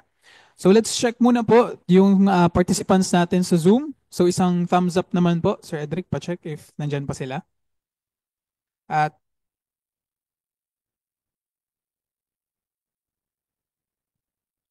ayan, so magandang umaga po sa inyong lahat at pati na rin po pala dun sa mga nanonood sa atin sa Facebook as well as sa YouTube Live, no? So meron po tayong 20 minutes para sa open forum session na ito. And let's make use of this time para tanong sa ating mga resource persons and speakers. Pwedeng pa next nito. And so far we have collected 3 questions na po.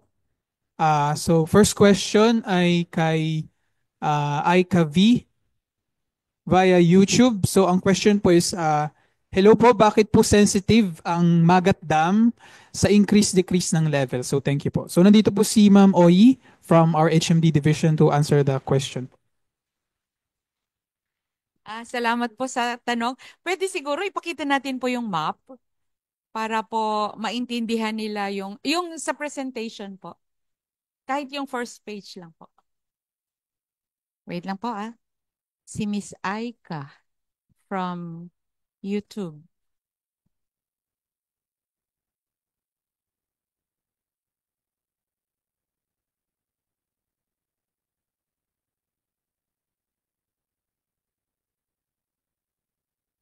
Okay. So ano na lang po, slideshow na lang po siguro. Slideshow para medyo malaki. Okay. So kung titignan po natin, ito po yung Magat Dam. Ito po yung actually watershed. Ayun yung dam. So kung titignan po natin, napakalaki nung kanyang watershed area. So it covers, halos ito po ay portion na po ito ng Cordillera Administrative Region. So, malaking bahagi po ay ng Magat Dam ay nanggagaling po sa Ifugao and some are from Mountain Province po ito. So, which is ang climate po dito ay palagi po siyang maulan. So, looking at the river basin approach, ay lahat po ng pag-ulan na yan ay pupunta po dito sa napakaliit na area po ng Magat Dam. Kaya po nasabi ko kanina, very sensitive siya kasi kahit po yung sinasabi nating summer months ay meron pong mga maliliit na pag-ulan that could sustain din po yung tubig po ng yung elevation po ng watershed. So ngayon po, sabi ko po sensitive kasi palagi pong may mga pag-ulan dyan. Maaring hindi po nakaka-capture or maaring maliliit pero meron po mga pagkakataon na continuous po yung pag-ulan. Like at this time of the year, ito pong prevailing weather system po dito ay yung northeast monsoon, kaya marami po, pinakita ko po kanina, Hindi ko na lang pinakita yung running total, pero for the month of May, ay halos na-exceed po niya yung forecast natin for the month of March. So halos nasa 80 na yung running total niya, more than 80 millimeters, whereas yung forecast po ay only pegged at 76 something, less than 80 millimeters. So ganun po, no? So kaya po yun yung nasabi ko na sensitive siya kasi continuous po yung pag-sustain ng tubig within the watershed.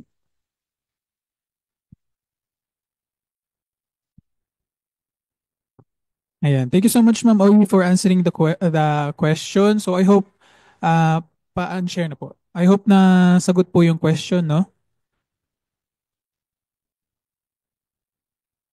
Ayan. So balikan po natin yung list of questions natin na nakolate. May So before po tayo mag-proceed sa next question natin sa Zoom, may question po from the room. Si Ma'am Ellen po, Assistant Weather Services Chief ng IAS po. Siguro for clarification lang kasi binabanggit natin na umihina yung MJO. Ano ba yung enabling environment para masabi natin na humihina yung MJO na minomonitor natin?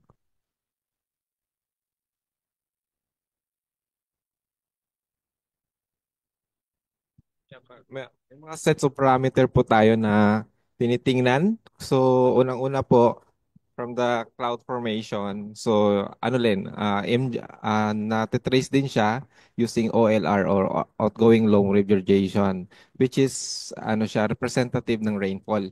Then we have winds then in the 850 level at saka 250 level. And yung velocity potential, yung parang environment po kung convective ba siya or parang mayroon siyang ano to? Low pressure area ba siya or high pressure area?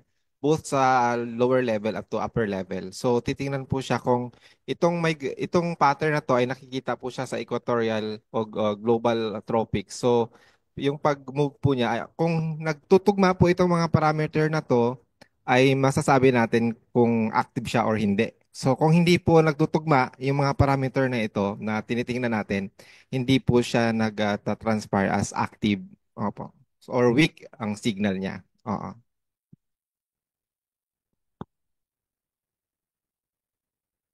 Thank you so much, Ma'am Ellen and Sir Joey for that. So let's proceed na po dun sa question na nakolate natin sa via Zoom kay Sir Ariel Rojas. So meron po siyang two questions. So first question is, according daw po per different weather models, may possible amihan surge pa muli sa katapusan ng buwan. Does this mean pwedeng April pa ideklara ang pagpasok ng warm and dry season? Thank you po. So let's answer first muna po siguro.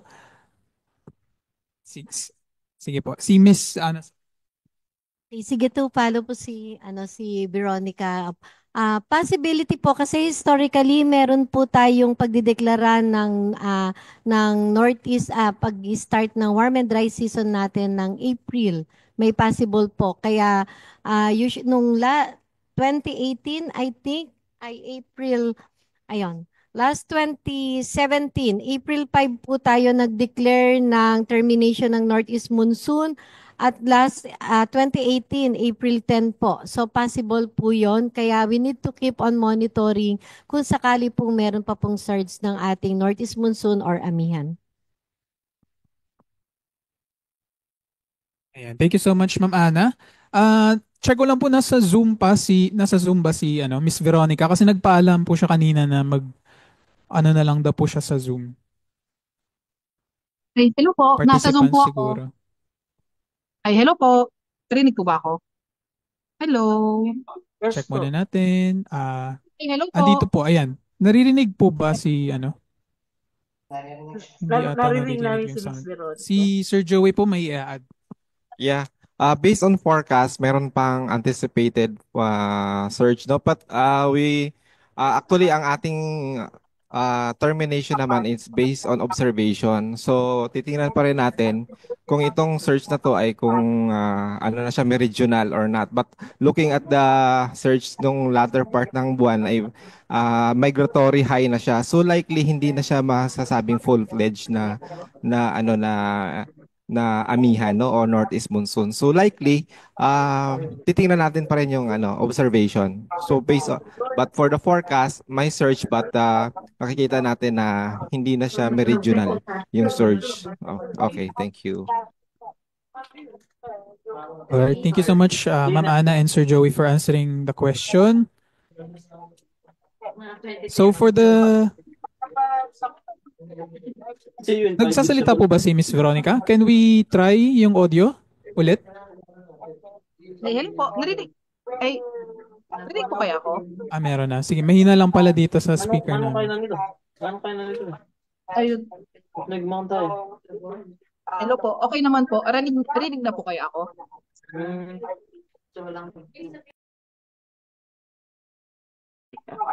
Ayun po.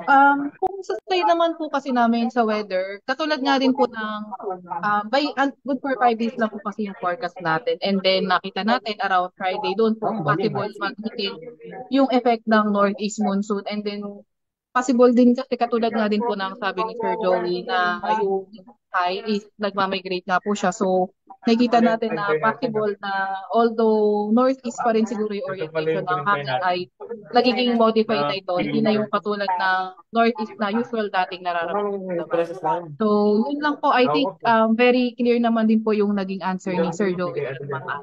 Thank you.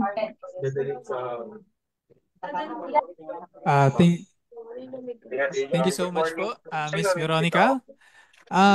For the second question po ni Sir Ariel Rojas, so ang question is medyo malabo. Kailan po kaya ma-update ang climate data per station na posted sa website to include the new records observed in 2024? So bilang nandito po ang ating chief ng data section, sasagutin po ni Miss Rosie Abastillas po. Actually, yung sinasabi na, yung sa normals kasi 1991 to 2020, so yun talaga ang nasa website natin na gagamitin natin for the normals. Siguro kung yung sa extremes lang, kasi as of 2023 doon, so itong basta before June, ginagawa ngayon, ang extremes natin. Ayun. So, thank you so much, Ma'am Rosie, for answering the question. So, proceed na po tayo sa next slide, please. Again, from Sir Ariel Rojas, third question. So, with the possibility of another La Nina episode by the last quarter of the year, pwede bang maulit yung nangyari noong 2024 na maraming bagyo ang nabuo at tumama sa bansa sa huling bahagi ng taon dahil sa La Nina-like conditions sa West North Pacific? Okay, so to answer the question, si Ma'am Telma po, Ma'am Telma 5 ang sasagot ng question.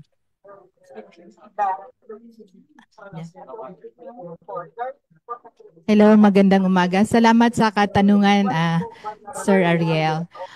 Actually, yung tanong mo is pwede talagang mangyari. Kasi tingnan natin, March na tayo, wala pa tayong bagyo. So, it is possible na, although napakalayo pa, no, ang taas pa rin ng uncertainty, but hindi natin alisin yung posible na mag-resurgence ang La Nina, equal chances siya. So, although we are on towards ENSO neutral at wala pa tayong bagyo, yun ang isang signales na tingnan natin.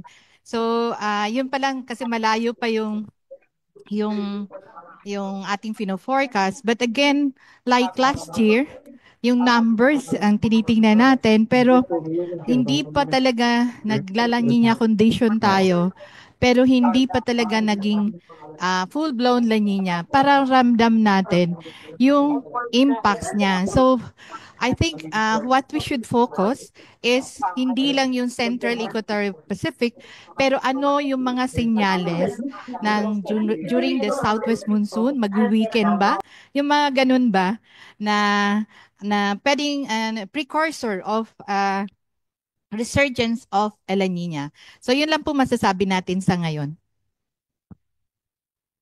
And thank you so much, Ma'am Thelma, for answering yung question ni Sir Ariel Rojas. So next slide po. Ayan, from Philippine Air Force 901 Weather Service via Zoom. Ang question po is, query daw po regarding sa termination ng Northeast Monsoon and to include parameters for the declaration ng dry season. So, si Ma'am Ana po siguro? Or regarding daw po sa termination, ma'am, ng Northeast.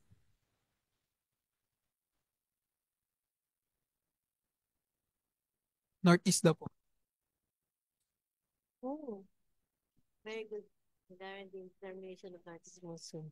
Opo, so ang tinitingnan po natin dito ay hindi lang po yung wind, kundi din po yung usually yung wind, tsaka yung position po ng ating high pressure area. So yung northeast monsoon, meron pa po kasing northeasterly component siya, kaya meron pa rin po talaga tayong northeast monsoon. Ang tinitingnan din po natin para sa pagdeklara ng dry season is yung pong unti-unti na pong umiinit yung ating temperature, tumataas yung ating relative humidity at tuluyan pong mawawala yung northeast monsoon. Although nandyan pa rin po yung easterlies talaga prevalent siya kasi kahit po walang La Nina condition, nandyan pa rin po yung easterlies at tinitingnan din po natin yung position ng ating ridge of high pressure area kasi ito po yung nagsusustain na mas mainit yung ating temperature kapag po yung ridge of high pressure area ay naandyan na po sa may parte ng northeastern portion ng Luzon at posible po siyang mag-e-extend dito sa may parte ng Luzon area. So yun po yung tinitingnan natin kapag meron na po tayong warm and dry season months na deklarasyon. Ayan. Thank you so much, Ma'am Ana. So I hope clear po yung nasagot yung question ng 901 Weather Service ng Philippine Air Force. Next slide, please. Ayan, from Dr. Esperanza Kayanan via Zoom. Actually, ito po yung question earlier pero ulitin na lang po siguro yung answer. Pa-explain daw po nung monitoring ng checklist for the end of amihan. And anong parameters po yung tinitingnan? So, one of the parameters po na tinitingnan natin ay yung MSLP o yung pressure po ng ating environment. So, normally, since galing tayo sa amihan, pag nagkakaroon po kasi ng weakening ng amihan, so mas nagiging low o so mas bumababa yung ating pressure. Then yung temperature ay nakikita yung trend ng ating temperature ay mas tumataas na siya kaysa sa DJF natin na normal na temperature. Tapos titingnan din natin yung wind, no? Although kasi minsan may outlier yung wind, but generally kung sa southern part ng bansa, no, Visayas, Mindanao, kung mas prevailing na yung easterlies at sa taas ay may mga or sa northern Luzon ay medyo may component pa ng northeasterlies pero hindi naman na siya galing sa or hindi na siya meridional talaga na wind from the northeast ay titingnan din natin yon. So generally at saka yung semi-permanent system po. So kung yung nabanggit ni Ma'am Ana kanina, no, yung North Pacific High, nagiging siya, mas malakas na siya at yung ridge niya ay nag-intrude towards o nag-extend towards the eastern side of the country. At so actually siya din yung nag-feed ng easterlies natin kung mas malakas na yung high pressure area sa may North Pacific. So I think yun na po siguro. Then kanina sa amihan, siguro hindi na sagot yung kung ano yung, I think tinatanong niya yung termination ng amihan kung kailan. Opo, kasi nabanggit kanina. So siguro natin likely towards the end of March meron na tayong nakikitang pattern po na mag-i-end yung amihan. Kasi meron pa, actually today, meron surge ng amihan. Then after this, merong mga migratory high pa. Pero so titingnan natin na nakikita natin na ang mga susunod na northeasterly component na hangin ay hindi na gaano ka lamig. Modified na siya and from the southern part na siya ng Japan galing. Okay, thank you po. Yun. Thank you so much, Sir Joey, for answering yung question ni Doc SP. Next slide, please. Ayan, from Pag-asa Dumaguete via Zoom. So, ang question po is, hanggang saan ba na level sa atmosphere natin nakikita na malakas pa ang amihan? Pwede po ba natin masabi na northeasterly surface wind flow na lang ang nararanasan sa Luzon? Kasi po sa Visayas and Mindanao, mataas na ang temperature. Salamat po. Once again, Sir Joey. Normally kasi ito yung sa transition period, nakikita natin na nauna talaga na mag-weekend yung amihan sa taas. So upper level ang titingnan natin. Tapos unti-unti yan, parang bababa yung paghina ng amihan sa lower level. Kasi likely towards the end of of March ay nakikita natin parang near surface na lang yung yung northeasterly wind flow. So yun po yung pattern talaga, yung mawawala yung deep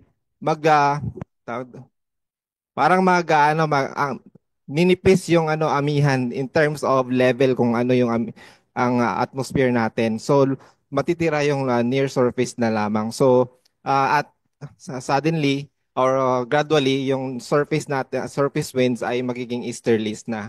So ngayon nakikita natin na mayroon pang surge pero at medyo makapal pa siya, pero sa mga susunod na araw ay mas na po yung manipis na yung amihan.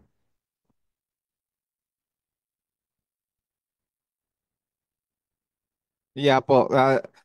Katulad din ng pagpasimula ng amihan, nakikita natin sa surface. Tapos pero sa upper level hindi pa. Parang ganun din po yung nakikita natin na parang sunod-sunod yung gradual yung paglakas ng amihan. Ganon din po yung sa onset at sa termination. Titingnan din po natin yon.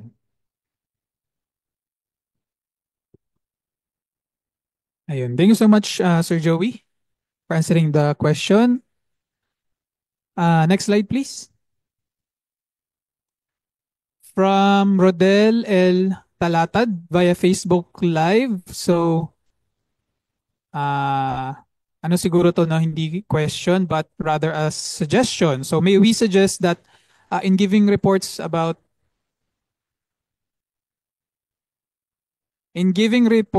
dams, RE, water discharge, please sana daw po friendly at matatandaan at mauunawaan ng mga mambabasa at or layman for better understanding po. Noted daw po sabi ni Ma'am Oyi from our HMD. Ayan, salamat po for that suggestion, sir. Next slide po. Okay, so another question from Philippine Air Force 901 Weather Service. Based on MJO movement as presented, there will be weakening for the next 2 weeks. So what will be the effect of this to the Philippine seasonal pattern? Thank you. Ayan. So Ma'am Ana will answer the question po. So kung titingnan po natin yung sub-seasonal forecast natin in the next 2 weeks, weakening po yung MJO. So ibig sabihin hindi po siya active.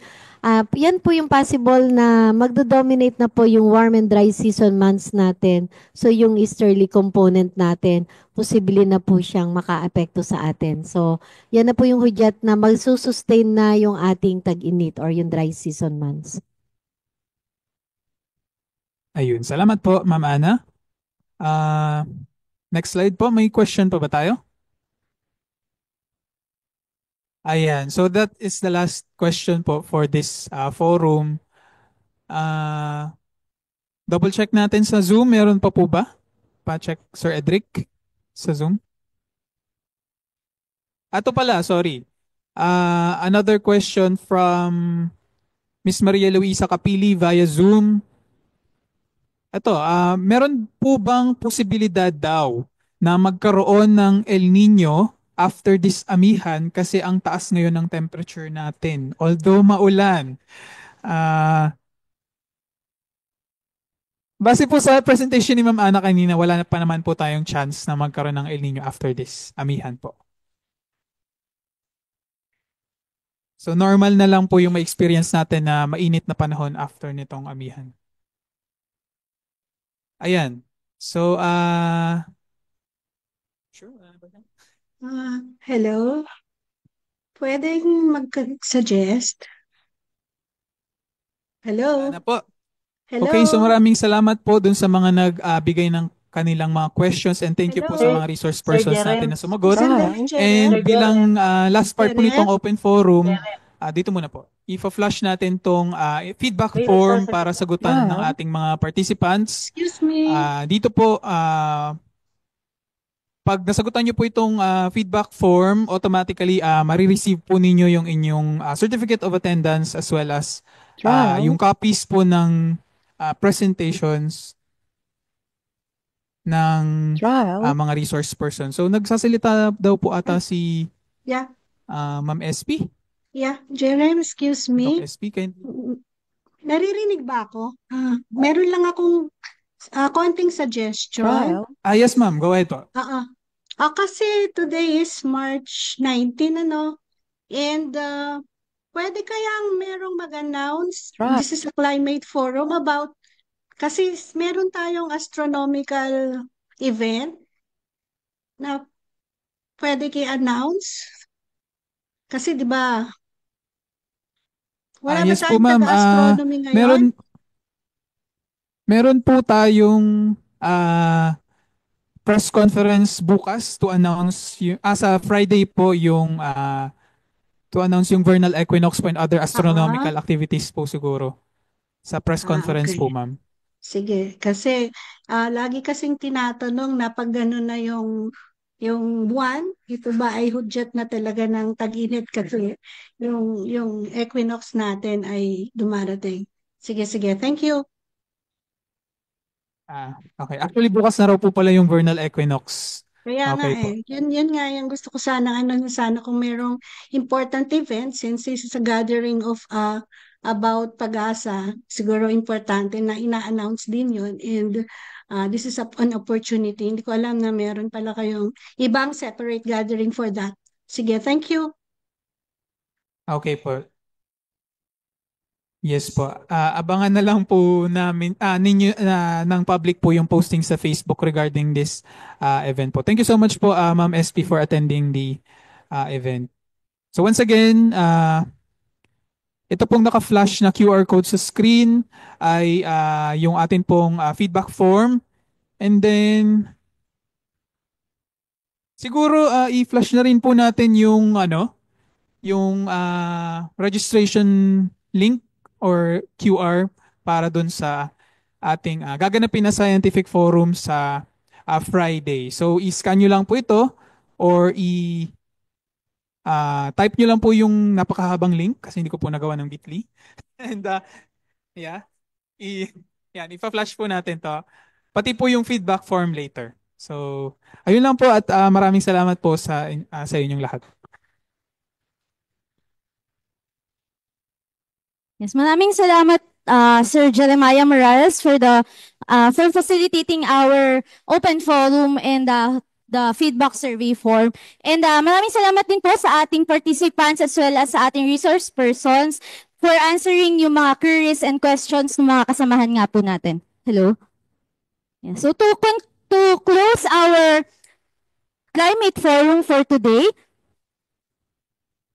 we are honored to have Ms. Telma A. Cinco, Weather Services Chief from the Climatology and Agrimeteorology Division, to deliver the closing remarks.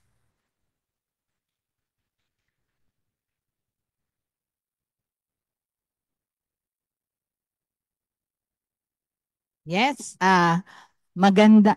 Yung una, akala ko magandang tanghali. So congratulations, we are on time. Magandang umaga sa ating lahat. First, I would like to greet you a happy 160th National and 75th World Meteorological Day sa Friday sa Sunday pa, but Pag-asa will be celebrating sa 21. So I would like to start by thanking you all, especially our speakers who provided valuable and very informative presentation which are important in planning and decision-making of climate sensitive sectors. But before that, I would like to acknowledge our Deputy Administrator for R&D, Dr. Marcelino Villapuerte, and also our other members of the executive staff, Sir Jun Paat, Sir Alfredo Kiblat, and also Miss Shirley David is also with us online. And maraming salamat sa aming previous na Deputy Administrator for R&D, Miss Esperanza Kayanan, at salamat sa inyong suggestion kanina na isasama siguro natin, Miss Ana, yung if there are special astronomic events for the month, isama natin dun sa either sa review or sa outlook natin. Maraming salamat at tama nga, bukas yung vernal equinox na March 20. So with that, maraming salamat din sa kasamahan natin sa lahat ng PRSDs, no? So Northern Luzon, Southern Luzon, Visayas, and Mindanao PRSD as well as NCR. And to the group of CLIMS, headed by our very energetic Chief, Miss Annalise Solis, who leads in the conduct of monthly climate forum. Of course, wala man yung ICT group natin ngayon kasi very busy week, but who always work behind the scenes as well. So this 182nd forum is an extra special since hybrid tayo ng 160th, sinabi ko kanina, yung ating national and 75th World Met Day. So it is a very festive activity here in Pagasa starting Monday, wherein we have the PMS and meron din tayong mga exhibits. I invite everyone to visit Pagasa. Yung makarating dito, may mga tiyangge. And by Friday, we also having our scientific forum na dito sa Amihan, but hybrid din po siya.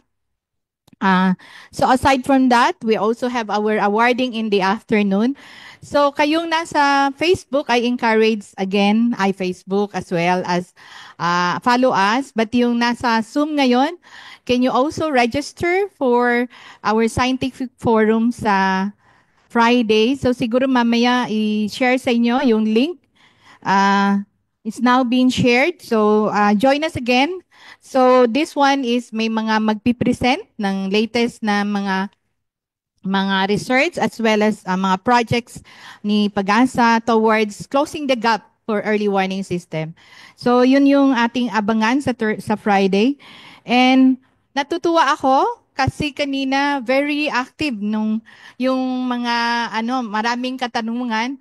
So in this forum, yung ganyan na klase ng mga feedback at mga katanungan ay yun yung pwedeng gawin natin para improve namin din ang mga services as well as yung tawag natin na closing the gap in early warning system. Not only in the weather, wherein we're going towards impact-based forecasting, but as well as on climate. So ating magagamit na ngayon yung S2S and also our 6-month forecast. But again, I want to acknowledge yung ating mga presenters kanina, si Ma'am Rosalie. Siya nagbigay ng update sa ating dams.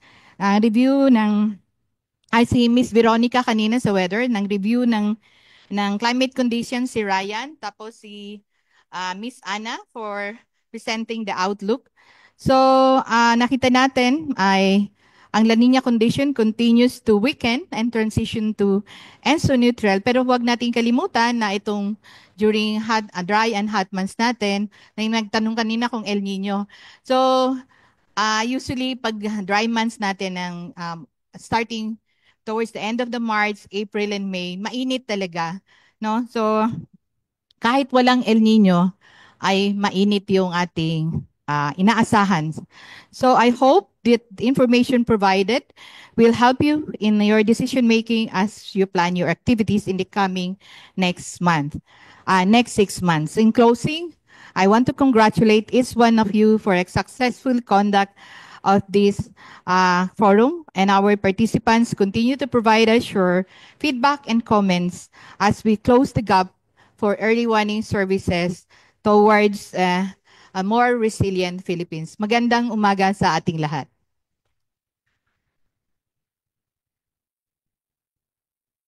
Maraming salamat po, Ma'am Telma Cinco, for that for the encouraging words regarding sa ating climate forum as well as sa ating other celebrations. So before we close our program for today, maybe just additional announcements po. We are pleased to share that we have recently started posting the monthly climate outlook video on Pag-asa's official Facebook page. So this video provides an informative update on our forecast for the month. So to help the public and our stakeholders to stay informed about our expected climate conditions. So we encourage everyone, our participants and our Pag-asa colleagues, to watch, share, and engage with this video so we can reach more people and enhance climate awareness. Additionally, nasabi po kanina ni Ms. Telma, we have several activities as part of the 160th National and 75th World Meteorological Day celebrations. Again, we encourage all Pag-asa employees and our participants to take part in the activities prepared for this special occasion.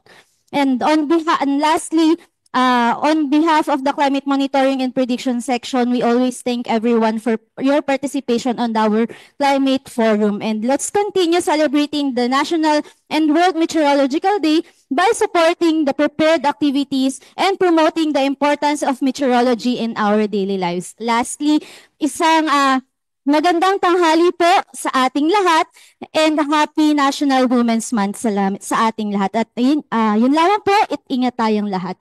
Thank you!